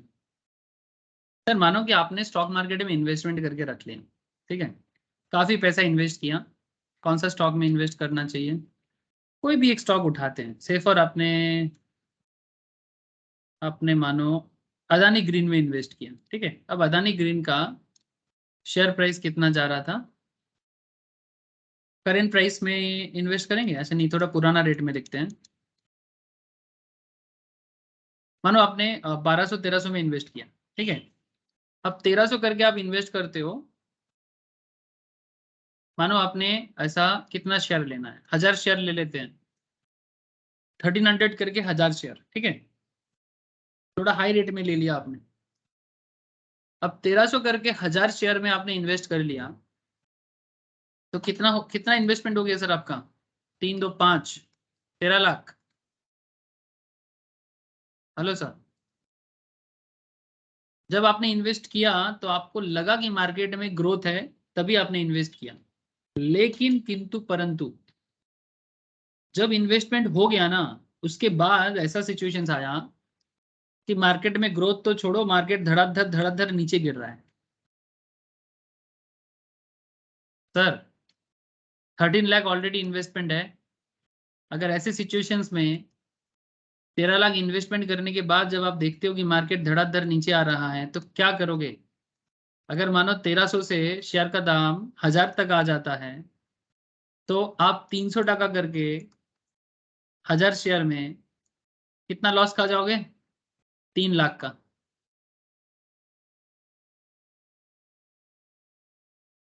और ये बहुत कम समय के अंदर हो जाएगा। अब तब आप हेजिंग कैसे करोगे? हेज करके आप अपना ये लॉस को कवर कर सकते हो। कैसे करोगे? सर ये स्पॉट मार्केट है। स्पॉट मार्केट में आपका इन्वेस्टमेंट है, लेकिन there is another market, future market या ऑप्शन मार्केट। अब आप क्या करोगे? फ्यूचर मार्केट में आपको जब पता चल गया कि मार्केट गिरने वाला है, आपने क्या किया? आप फ्यूचर मार्केट में शॉर्ट सेल कर दिया। शॉर्ट सेल क्या होता है जानते हो? पहले सेल करके बाद में बाई करना। आपने उल्टा अप्लाई किया। लेकिन हाँ, आपके पास पैसा होना चाहिए। आपने 1300 करके स्टॉक को सेल कर दिया। ऐसा होता है सर, ठीक है, इसको शॉर्ट सेलिंग बोलते हैं। और जब 1000 होगा तब बाई कर लेना। बट आपको ये श्योर होना है कि मार्केट सच में गिरने वाला है। जब आप ये श्योरिटी एनालिसिस कर लेते हो, आप क्या करोगे? 1300 से सेल कर दिया और 1000 में बाई कर दिया जब हुआ। ठीक है, आप ऐसे ही टारगेट करके चलोगे। या फिर अगर 1000 में भी नहीं करते हो, अगर आपको 1000 में डर लग रहा था, कम से कम आप 1100 में कर लो, जितना हो सकता है। अगर 1000 करोगे तो बहुत अच्छा, पूरा लॉस ही कवर हो जाएगा आपका। तो 1300 में सेल करके 1000 में बाई करने का मतलब भी वही होता है कि मार्केट गिरने पे आपने ट्रेड कर ली, और इसमें आपने जितने का लॉस स्पॉट मार्केट में खाया, उतने का प्रॉफिट आपने इधर कर लिया। तो बेसिकली क्या होगा? 300 का लॉस और 300 का प्रॉफिट, तो नेट गेन 0। लॉस कुछ नहीं खाए सर, मार्केट डाउन में आपने लॉस नहीं खाया। मतलब पहले आपने इन्वेस्टमेंट कर दिया था, लेकिन इन्वेस्टमेंट करने के बाद आपने पता चला आपको कि मार्केट किसी कारण से यूएस यूक्रेन वार हो रहा है, ठीक है, या फिर यूएस यूक्रेन रशिया वार हो रहा है, या फिर इंटरनेशनल मार्केट में कुछ पर्टिकुलर ऑयल प्रोडक्ट में कुछ दिक्कत हो गया, समथिंग लाइक दैट, कुछ भी जो स्टॉक को धड़ाधड़ नीचे गिरा रहा है। इस सिचुएशंस में आपने स्पॉट मार्केट में बाई कर लिया था, लेकिन आप देख रहे हो कि मार्केट गिरने वाला है, तो आप एक काम करो, आप शॉर्ट सेल करो। लेकिन इस केस में आप स्पॉट मार्केट में नहीं कर सकते, आप फ्यूचर मार्केट में करना पड़ेगा। ठीक है, अब फ्यूचर मार्केट का ट्रेडिंग अलग होता है। ठीक है, जैसे यहाँ पर मैं आपको एनएससी में नहीं दिखा रहा था। हाँ, एनएससी में मैं आपको दिखा रहा था ना, ये इस तरह से स्टॉक फ्यूचर। ठीक है, स्टॉक का फ्यूचर ऑप्शन आता है, इक्विटी डेरिवेटिव का पार्ट है वो। ठीक है, इक्विटी डेरिवेटिव में जाओ। ठीक है, आपने जितना शेयर खरीद लिया था, अदानी ग्रीन का दिखा देते हैं आपको, ठीक उतना ही शेयर, या फिर ऑलमोस्ट जितना आपका लॉस कवर हो जाए, इफ यू आर श्योर। ठीक है, अगर आप श्योर हो जाते हो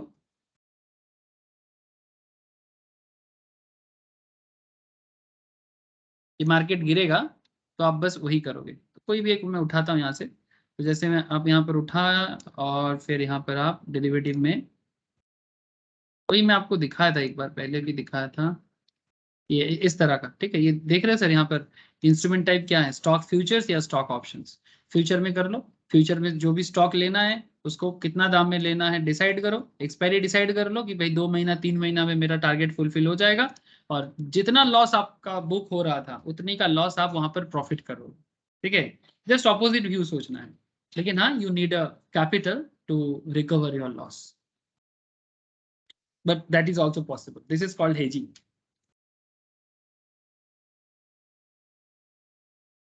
हाँ sir, minimize the risk, this is called minimize the risk. ऐसा नॉट जस्ट हेजिंग कॉन्सेप्ट सिर्फ स्टॉक मार्केट में नहीं, नॉर्मल किसान भी करते हैं सर।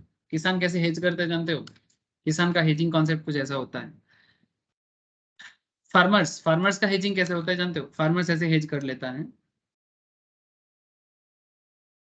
मानो कि आप एक फार्मर्स हो, तो फार्मर का एक डर लगता है कि अगर टाइम पे बारिश नहीं होता या फिर जरूरत से ज्यादा बारिश हो जाएगा, तो फार्मर्स को क्या है सर, नॉर्मली इंडिया जैसे कंट्री में या फिर किसी भी कंट्री में फार्मर्स इतना रिच तो नहीं होते, तो नॉर्मली मिडिल क्लास होते हैं। तो आप मुझे एक चीज बताओ कि इतना सारा फार्मर्स यहाँ पर फार्मिंग कर रहा है, ये अभी क्या दे रहा है, सार दे रहा है, दाना डाल रहा है, जो भी फसल बनाने के लिए, बट क्या हुआ प्रॉब्लम कि बारिश के टाइम पे बारिश नहीं हुआ, तो फसल टाइम पे नहीं होगा, तो मार्केट में सेल करने का जो टाइमिंग था वो लॉस हो गया आपका। मानो कि इसने 2 लाख का इन्वेस्ट किया था, लेकिन जब मार्केट में सेल करने के लिए जा रहे हैं, जितना प्रोडक्शन होना था उतना नहीं हुआ। 2 लाख का बीज बोया था, फसल में मैनेजमेंट किया था, एडमिनिस्टर किया था, लेकिन जब बेचने जा रहा है तो दाम मिल रहा है 1.5 लाख का। अब क्या होगा, 50,000 का, हेलो सर, 50,000 का क्या है, लॉस है ना। आप लोग सुने हो कि बहुत बार आपने सुने हो, टीवी वगैरह में देखे हो, मूवी भी हुआ है, आमिर खान का एक मूवी आया था, एक कैरेक्टर था नत्था बोल के, मूवी का नाम था पिपली लाइव। आई डोंट नो आप लोग देखे कि नहीं, काफी अच्छा मूवी है, कॉमर्शियलाइज मूवी नहीं है sir, it's a understanding movie. नत्था नत्था बोल के एक कैरेक्टर था मूवी में, वो नत्था सुसाइड करने के लिए रेडी हो रहा था, तो उसको सारा गांव से टीवी वाले आ गए थे, उसको सुसाइड करेगा उसको दिखाने के लिए, और फिर उसके ऊपर बेस करके नॉर्मल हमारे मार्केट में 2012-13 का बात है, इतना ज्यादा किसान सुसाइड कर रहा था, आज भी करता है बट पहले से काफी कम हुआ है सर, अभी बहुत कम हो गया है। मैं बोलूंगा कि किसान सुसाइड नहीं होता है। 2014 के बाद I don't know BJP government ने ऐसा क्या खेल खेला, मतलब किसान फार्मर सुसाइड काफी बिलो हो गया है सर, लेकिन उससे पहले बार बार सुसाइड का रिपोर्ट देखने को मिलता था, specially from the state like Uttar Pradesh, state like Bihar, ठीक है, बहुत ज्यादा। एक्चुअली क्या होता था, वो कर्जा ले लेता था, फिर कर्जा चुका नहीं पाता था, फिर गांव का जो लोकल लोन प्रोवाइडर थे वो प्रॉब्लम क्रिएट करता था, ये लोग मेंटली डिप्राइव्ड हो जाता था, फिर सुसाइड कर लेता था। तो पॉइंट इज दैट कि किसान जो है ना, उनको एक ओवरऑल हॉलिस्टिक डेवलपमेंट देना चाहिए था, वो नहीं दिया। लास्ट 75 साल में हमारे देश में किसान एडुकेट नहीं हुए, सब एडुकेटेड किसान नहीं हुआ, और वो दिक्कत था इनका। तो प्रॉब्लम के साथ कैसे लड़ना है समझ नहीं पा रहा था, तो ये लोग अभी जो लोग थोड़े एडुकेटेड हो गए ना, ये अभी फ्यूचर कॉन्ट्रैक्ट चालू कर दिया। फ्यूचर कॉन्ट्रैक्ट में क्या होता है जानते हो, ये सेल ऑफ गुड्स एक्ट का एक बहुत इंटरेस्टिंग कॉन्सेप्ट है। ये आपको मैं नॉर्मल केस बताया, देखो भाई नेचर के ऊपर बहुत कुछ डिपेंड है, अगर ये फ्लड आ जाता है तो क्या होगा, पूरा फसल नष्ट हो जाएगा, तो किसान का क्या होगा सर। एक किसान के लिए 2 लाख कुछ कमती नहीं है, आम इंसान के लिए 2 लाख बहुत होता है, किसान के लिए 2 लाख उसका पूंजी है एक पर्टिकुलर ईयर का। 2 लाख का बीज बोएगा, उससे फसल लाएगा, फिर उसको मार्केट में बेच के 3 लाख 3.5 लाख जो कमाएगा, सारा साल भर खाएगा, और थोड़ा जो पैसा रहेगा उससे जिंदगी बिताएगा वो एक साल का। सो पॉइंट इज दैट कि आजकल फ्यूचर कॉन्ट्रैक्ट में किसान क्या कर रहा है, अपना हेजिंग करने के लिए, मान लो कोई मल्टीनेशनल कंपनी है जो धान चावल का पैकेजिंग करता है, कंपनी आके किसान को बोलते हैं कि तुम्हारा ये पूरा चावल मैं खरीदूंगा, बट तुम जिस रेट में मार्केट में बेचोगे उससे थोड़ा कम रेट में लूंगा। मानो कि ये 2 लाख का जो फार्मिंग है इसका, 2 लाख का चीज कंप्लीट होने के बाद 3 लाख में मार्केट में बेचेगा। अब वो multinational company, say for example India get basmati rice, ठीक है, तो इंडिया गेट वाले आके बोलता है कि एक काम करो कि तुम मुझे 2,50,000 में बेच दो, 2,50,000 से ये पूरा फार्मिंग उसका ले लिया, 2.5 लाख किसान को पहले से ही मिल गया। हाँ वो पार्ट बाय पार्ट देता है, बट पूरा खर्चा मल्टीनेशनल कंपनी इंडिया गेट जैसे कंपनी दे देता है। 2 लाख का खर्चा बोया था, 50,000 का प्रॉफिट है, प्रॉफिट लो है, बट अगर किसान को लगता है कि इस साल बारिश कम होगा, या फिर अगर किसान को लगता है कि इस साल जरूरत से ज्यादा बारिश हो जाएगा या कम बारिश होगा, या नेचुरल डिजास्टर आ सकता है, साइक्लोन आ सकता है, लेकिन एक चीज देखो सर, अगर साइक्लोन आता है, नेचुरल डिजास्टर होता है, किसान का एक सुविधा तो हो गया ना, लॉस कंट्रोल तो हो गया ना। 50,000 प्रॉफिट है, लॉस कुछ नहीं है, मार्केट में लोन भी नहीं है। लेकिन हाँ, यही यही है hedging sir, this is called hedging. ये कॉन्सेप्ट किसानों को मोटिवेट करने के लिए, आचार्य चाणक्य आज से 2500 साल पहले किया था, 365 BC, बिफोर क्राइस्ट के जन्म, मतलब क्राइस्ट के जन्म से भी पहले, 350-400 साल पहले, during the era of Chandragupta Maurya and सम्राट अशोका। ये प्रैक्टिस बहुत पुराना है। तो ऐसे हेजिंग होता है sir, stock market hedging, farming hedging, banking sectors में होता है। I hope you understand. मतलब एक तरह का प्रॉफिट लॉस को कंट्रोल करने के लिए दूसरे जगह से प्रॉफिट करने का एक कॉन्सेप्ट को क्रिएट कर। हेलो सर, समझ में आ रहा है? कितना बताए बोलो। अब सर क्या करूं, ये एक एक जो शब्द है ना, ये एक एक शब्द शब्द नहीं है। तो मैं बोला ना आपको, एक एक मतलब एपिक है sir. Hedge is a strategy that is used to minimise the risk of a particular investment, चाहे किसान का इन्वेस्टमेंट हो, स्टॉक मार्केट इन्वेस्टर हो, and maximise the return of an investment. कोशिश ये करना है कि मैं रिस्क को कंट्रोल करके रिटर्न को मैक्सिमाइज करना। Hedge strategy is most of the times implemented with the help of hedge fund. This term has been written from a banker's point of view and may be interpreted differently in the field of financial and commodity market. मैं आपको farming segment भी बताया, financial segment भी बताया। Sir IPO क्या होता है आपको पता है, income stock security which is solid record of dividend payment. ठीक है, जो डिविडेंड पेमेंट अच्छा करता है उसको इनकम स्टॉक कहते हैं। मैं आपको दिखाया अभी, है ना, जैसे हिंदुस्तान यूनिलीवर, कोल इंडिया, आईटीसी, ये डिविडेंड पेमेंट में बहुत अच्छे कंपनीज है। अगर आपको डिविडेंड इनकम करना है तो आपको ऐसे स्टॉक चूज करना चाहिए। इसको बोलते हैं इनकम स्टॉक, जो आपको इनकम देगा रेगुलर बेसिस में। हर साल ये लोग डिविडेंड देता है। क्या नाम बताए? रिलायंस नहीं लेना है तब। अगर कैपिटल एप्रिसिएशन करना है तो रिलायंस लो, लेकिन डिविडेंड लेना है तो हिंदुस्तान यूनिलीवर का स्टॉक चूज करो, कोल इंडिया का स्टॉक चूज करो। क्या बोलता है? Dividend return, good dividend return, काफी अच्छा डिविडेंड देता है। कैसे पता चलेगा? फाइनेंशियल्स में जाओ। सर आप लोगों का दिमाग खराब हो जाएगा। खराब तो नहीं हो रहा है, बैलेंस शीट में नहीं, इनकम स्टेटमेंट में। इनकम स्टेटमेंट में जाओ, ये देखो सर, कितना कितना डिविडेंड देता है। डिविडेंड पर शेयर 17.50 पर शेयर में डिविडेंड देता है लेटेस्ट में। उससे पहले 17 था, 17 rupees. High high level of return देता है कोल इंडिया, आईटीसी भी देता है। आप ऑनलाइन में सर्च भी कर सकते हो, highest dividend paying companies. ITC देखो 12 डिविडेंड देता है पर शेयर में। मतलब जितना शेयर होल्ड करोगे उसकी बेसिस में डिविडेंड लेना। जैसे अगर मानो इसका 1000 शेयर आप होल्ड करते हो आईटीसी का, तो 1000 इंटू 346 कितना होता है? 1000 इंटू 346 अगर आज के डेट में बाई करते हो तो कितना इन्वेस्ट करना पड़ेगा? 3,46,000। ठीक है, कंपनी आपको एनुअल डिविडेंड देगा पर शेयर में 12 कम से कम, तो 1000 इंटू 12 कितना होता है? 12,000। ठीक है, तो सर इन्वेस्टमेंट में दो फायदा है, कैपिटल एप्रिसिएशन का भी फायदा ले लेना और डिविडेंड का भी फायदा ले लेना। तो 1000 इंटू 12 करके 12,000 का डिविडेंड तो आपके अकाउंट में जाएगा ही, आपके बैंक अकाउंट में डायरेक्टली हिट होगा।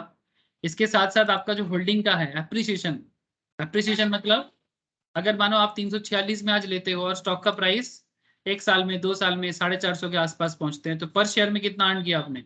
1000 इंटू 100, 1000 शेयर इंटू 100 कितना होगा?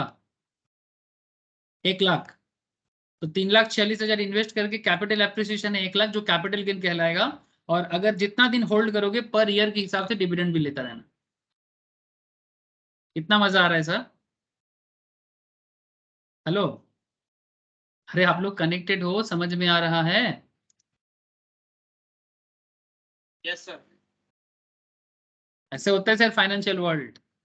बस जानकार बनो, सतर्क रहो और सीखने का इच्छा बढ़ाते जाओ। ठीक है, कहां से कहां पहुंच जाओगे पता नहीं चलेगा। इंडेक्स क्या होता है ऑलरेडी बता दिया, सेंसेक्स निफ्टी। हाँ सर, इनिशियल पब्लिक ऑफरिंग, जब first time company stock market में आते हैं उसको आईपीओ बोलते हैं, उसको इनिशियल पब्लिक ऑफर बोलते हैं। रिसेंट लिस्ट में क्या है देख लो एक बार। ये सब कहाँ मिलता है? सेबी के साइड में मिल जाता है। मैं आपको जीरोधा के थ्रू से सेबी में लेके दिखाता हूँ। रिसेंटली आईपीओ आने वाला है, Keventer agro. VLCC Healthcare, Sula Vineyards Limited, Bikaji foods, Bikaji इसका भुजिया बहुत फेमस है, global health limited, Godavari bio refinery आ रहा है sir, Aadhaar housing finance, Penna cements, go digit, Virat Kohli ad देते हैं ना sir, go the digit digit, हाँ डिजिट इंश्योरेंस, मैंने तो लिया आपने लिया, हाँ have you done the digit, ऐसे ऐड देता है ना so Virat Kohli, have you done the digit. तो अवंस होल्डिंग, नवी, नवी लोन देता है, ठीक है, बैंक फोन पे लोन, नवी लोन है फोन पे लोन, बैंक विजिट करने का जरूरत नहीं है, टेक्नोलॉजिकल बैंक है, बैंक में सारा डेटा पुट करो ऑनलाइन में, घर बैठे बैठे 5 लाख 10 लाख का लोन मिल जाएगा। सर क्या बात करते हो। स्नैपडील ओयो आ रहा है, रिसेंट लिस्टेड में traction technology, electronic smart, Harsha engineering, Tamil Nadu mercantile recently हुआ। तो फर्स्ट टाइम कोई कंपनी जब आता है उसको आईपीओ बोलते हैं sir, IPO initial public offer, ठीक है।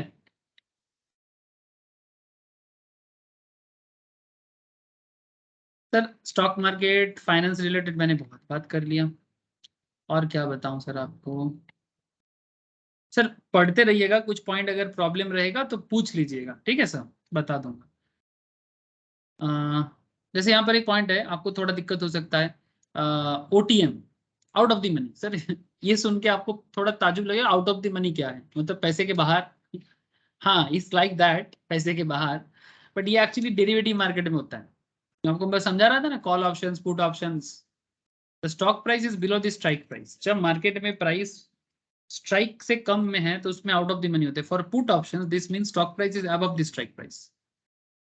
अगर आप पुट हो, पुट मतलब क्या, जो मार्केट के बारे में नेगेटिव सोचता है, मतलब करंट प्राइस बिलो जाएगा, बियर हो जाएगा, कम में जाएगा, मतलब 1000 का शेयर 900 हो जाएगा, 800 हो जाएगा, this mean stock price is above the strike price, price out of the money, options consist entirely time value.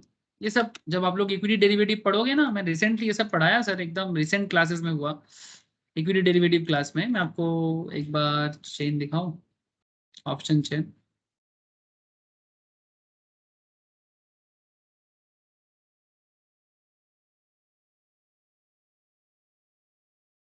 ये देखो सर, सर ये देखो सर, ध्यान से देखना, जब जब आप ये देखो, करेंटली निफ्टी कितना चल रहा है, 17,775 755, ये करंट स्पॉट प्राइस है, इसको अंडरलाइन कहते हैं, है ना। अब यहाँ पे स्ट्राइक क्या है, जिस प्राइस में आप ट्रेड लेते हो उसको स्ट्राइक बोलते हैं। ऐसे मानो देखो 17,000 से 14,000 जाने में बहुत टाइम लगेगा, मतलब जाएगा कि नहीं इसका कोई गारंटी भी नहीं है, लेकिन 17,000 के आसपास रहने का चांसेस बहुत ज्यादा है। 17,800, 750, 700, 17,650, ठीक है। इसमें देखो काफी सारा आस्क क्वांटिटी है, मतलब इतना लोग खरीदना चाहता है, बाई मतलब क्वांटिटी बाई सेल करना चाहता है। तो जी जो आपको हल्का येलो दिख रहा है ना, पेल येलो, ठीक है, पेल येलो का मतलब है कि अंडरलाइन से अगर आपका स्ट्राइक लोअर में है, इसका मतलब आप आउट ऑफ द मनी, ठीक है। और जैसे ही आप व्हाइट जोन में आ जाते हो, मतलब आप इन दी मनी में आ जाते हो, ठीक है, आईटीएम बोलते हैं उसको। सिमिलरली क्या बोला यहाँ पर, डेफिनेशन को फिर से पढ़ो, for call option this mean stock price is below the strike price. अगर stock price below the strike price है, मतलब again 17,300 is below the strike price, current market कितना चल रहा है, current price, if the stock price below the stock price, below the strike price, अगर मेरा current market का जो दाम चल रहा है, स्टॉक का इंडेक्स का जो चल रहा है, वो अगर स्ट्राइक से कम है तो आप ओटीएम में हो। तो कैसे पता चलेगा, सर 17,700 मेरा मार्केट प्राइस चल रहा है, स्पॉट प्राइस, और मेरा स्ट्राइक अगर मैं 17,700 लेता हूँ, ठीक है, 17,650 लेता हूँ, मतलब स्ट्राइक कम है और मार्केट ज्यादा है। तो स्ट्राइक कम मार्केट ज्यादा, मतलब आईटीएम में हो, ठीक है। और स्ट्राइक ज्यादा मार्केट कम, मतलब आप ओटीएम, मतलब व्हाइट जोन जो है वो ओटीएम जोन है, और जो पेल येलो है वो आईटीएम, मतलब आईटीएम मतलब इन दी मनी, और ओटीएम मतलब out of the money. Put के केस में ऑपोजिट होता है, पेल जोन जो है, मतलब यहाँ पर क्या है, स्ट्राइक प्राइस जो है, स्ट्राइक प्राइस जो है, स्ट्राइक प्राइस हाई है, करंट प्राइस लो है। पुट के लिए ये होता है ITM, डिपेंडिंग ऑन दी सोच, मतलब कौन क्या सोचता है। और जो वाइट जोन है वो होता है OT। सर थोड़ा दिक्कत होगा बिकॉज ये बहुत डिटेल्स पॉइंट है, क्योंकि ये पूरा सब्जेक्ट है सर, ठीक है। लेकिन आपको अभी थोड़ा सा ऐसे याद रखना पड़ेगा, मतलब ये समझाने के लिए ना कम से कम 5 क्लास लगता है कम से कम, ठीक है। मतलब स्टॉक मार्केट में जब मैं पढ़ाता हूँ काफी डिटेल्स में बताना पड़ता है। Out of the money 3 concept होता है, ATM, ITM एंड OTM, ठीक है। तो स्टॉक मार्केट में थोड़ा इंटरेस्ट गैदर करो सर, ठीक है, धीरे धीरे समझा दूंगा। अच्छा, तो ये आउट ऑफ द मनी में बस इतना याद रखो, जो स्ट्राइक प्राइस होता है अगर करंट प्राइस उससे कम है ज्यादा है तो उस पर डिपेंड करता है कि आप आउट ऑफ द मनी में हो कि ATM में हो कि ITM में, ठीक है। बस इतना याद रखिए। पोर्टफोलियो पता चल गया। Price earning ratio fundamental concept है। The market price of share stock dividend by divided by the earning of profit per share, ठीक है। P ratio can vary from sky high to dismally low but may not reflected the true value of the company. तो price earning ratio क्या है? The market price of share of stock divided by the earning. जितना share का दाम चल रहा है उसको अगर आप कंपनी के प्रॉफिट से डिवाइड करोगे तो आपको प्राइस अर्निंग रेशियो पता चलेगा, ठीक है। किसी भी कंपनी का फंडामेंटल्स जब चेक किया जाता है तो उसका P रेशियो वगैरह चेक किया जाता है।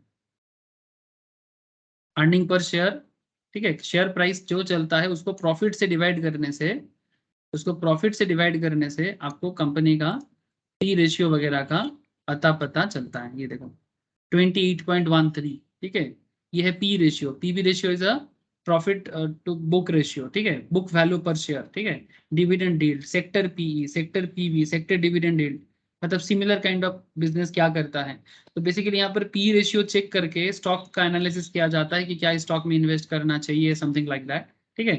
तो इसी तरह से ये P रेशियो क्या बता, market price of share of stock divided by the earning profit per share, ठीक है। Price earning ratio can vary from sky high to dismally low but may not reflect the true value of the company। Company का true value नहीं समझ में आता है, but इसमें आप कंपनी के बारे में एक आइडिया लगा सकते हो स्टॉक प्राइस के ऊपर बेस करके, ठीक है। Return on investment is a very simple concept. कितना इन्वेस्ट किया उसके ऊपर बेस करके रिटर्न कितना कमाया, ठीक है। रिस्क यू ऑलरेडी अंडरस्टैंड कि आप कितना रिस्क लेते हो, कितना डेविएशन के ऊपर बेस करके, मतलब ये स्टैंडर्ड डेविएशन का कॉन्सेप्ट होता है जो आप लोग स्टैटिस्टिक्स करते हो ना। The probable chances of investment actual returns will be reduced than as calculated risk is usually measured by calculating standard deviations of the historical price return। आप लोग स्टैटिस्टिक्स में SD करते हो ना, सिग्मा। स्टॉक मार्केट में equity derivative में ये risk calculation करने के लिए SD का यूज होता है। SD यूज करके आप कितने शेयर में कितना रिस्क लेना चाहिए इसका हिसाब को जो बताते हैं ना, वो बताया जाता है कि कितना रिस्क आपको लेना चाहिए। सर वेंचर कैपिटल, जो आपके बिजनेस में भरोसा करके कोई पैसा लगाता है ना, उसको वेंचर कैपिटल बोलते हैं, जो आपको फाइनेंस मिलता है। Venture capital is a form of private equity and type of financing that investors provide to startup companies. जो नया नया बिजनेस स्टार्ट करता है उनके बिजनेस पे भरोसा करके इन्वेस्ट करने वाले को VC बोलते हैं, VC, वेंचर कैपिटलिस्ट। जो उसको लगता है कि बिजनेस में ग्रोथ है, लॉन्ग टर्म पोटेंशियल है, ठीक है। अगर आप एक स्टार्टअप हो, अगर आपके बिजनेस पे दमदार कुछ वैल्यू लगता है तो उसमें बिजनेस में आके इन्वेस्ट करते हैं। जैसे रिसेंटली सॉल्ट लेक के एक बिजनेस में अदानी ने इन्वेस्ट किया।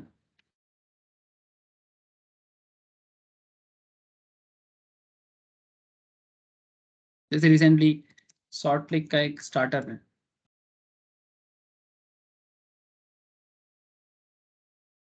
ये देखो, Adani group set to buy Salt Lake startup. क्या करता है सॉल्ट लेक का स्टार्टअप? एक मशीन लर्निंग कंपनी है, मशीन लर्निंग कंपनी है सर, आर्टिफिशियल इंटेलिजेंस वगैरह।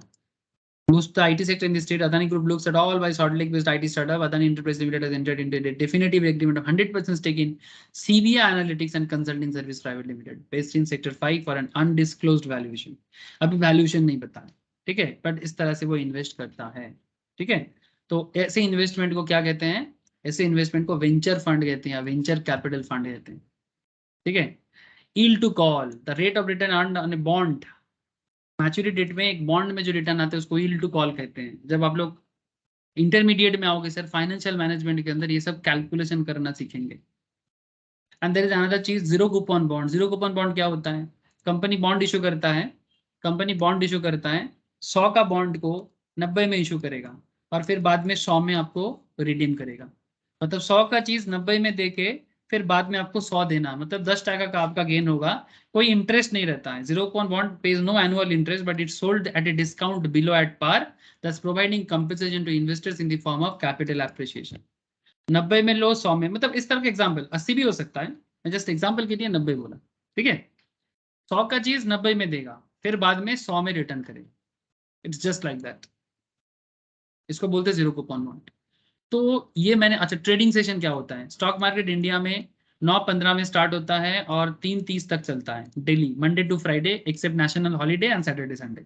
ठीक है, और कुछ ट्रेडिंग हॉलीडेज भी होता है, उसको ट्रेडिंग सेशन कहते हैं। तो इंडिया में स्टॉक मार्केट का टाइमिंग क्या है? 9:15 बजे से लेके 3:30 बजे तक, except national holiday, Saturday and Sunday. Okay sir, तो प्लीज याद रखिएगा। ठीक है सर। अच्छा प्लीज एक बार घर पे आप लोग मार्केटिंग टर्मिनोलॉजीज को गो थ्रू करें, जो डाउट हो मुझे पूछे। मार्केटिंग टर्मिनोलॉजी और बैंकिंग, बैंकिंग में दिक्कत नहीं होगा क्योंकि मैंने आरबीआई का क्लास करवाया था आप लोगों को। ठीक है, आरबीआई पढ़ाने के टाइम पे मैंने बैंकिंग टर्मिनोलॉजी पे बहुत सारा बात किया सर। ठीक है, फिर भी जहां दिक्कत हो आप मुझे जरूर पूछिए। ठीक है, मैं आपको बैंकिंग टर्मिनोलॉजी भी बता दूंगा। बट आई होप कि आप लोग टर्म्स के साथ एट पार हो रहे हो। ठीक है, पढ़ के जाइएगा सर, टर्म्स पूछते हैं एग्जाम में। ठीक है, और हेल्पफुल चीजें हैं सर। ठीक है, तो बैंकिंग एंड मार्केटिंग वाला जो टर्मिनोलॉजीज है एक बार प्लीज गो थ्रू कीजिए, मस्ट गो थ्रू सर। जो डाउट हो मुझे पूछिए। ठीक है, आज इतना ही रखता हूँ sir. Thank you sir. Thank you sir. और सर मेरा बुक आ गया है। आ गया, थैंक यू हाँ। सुबेश, चलो ओके। ओके सर, फिर ठीक है, Tata. Thank you sir. Thank you sir.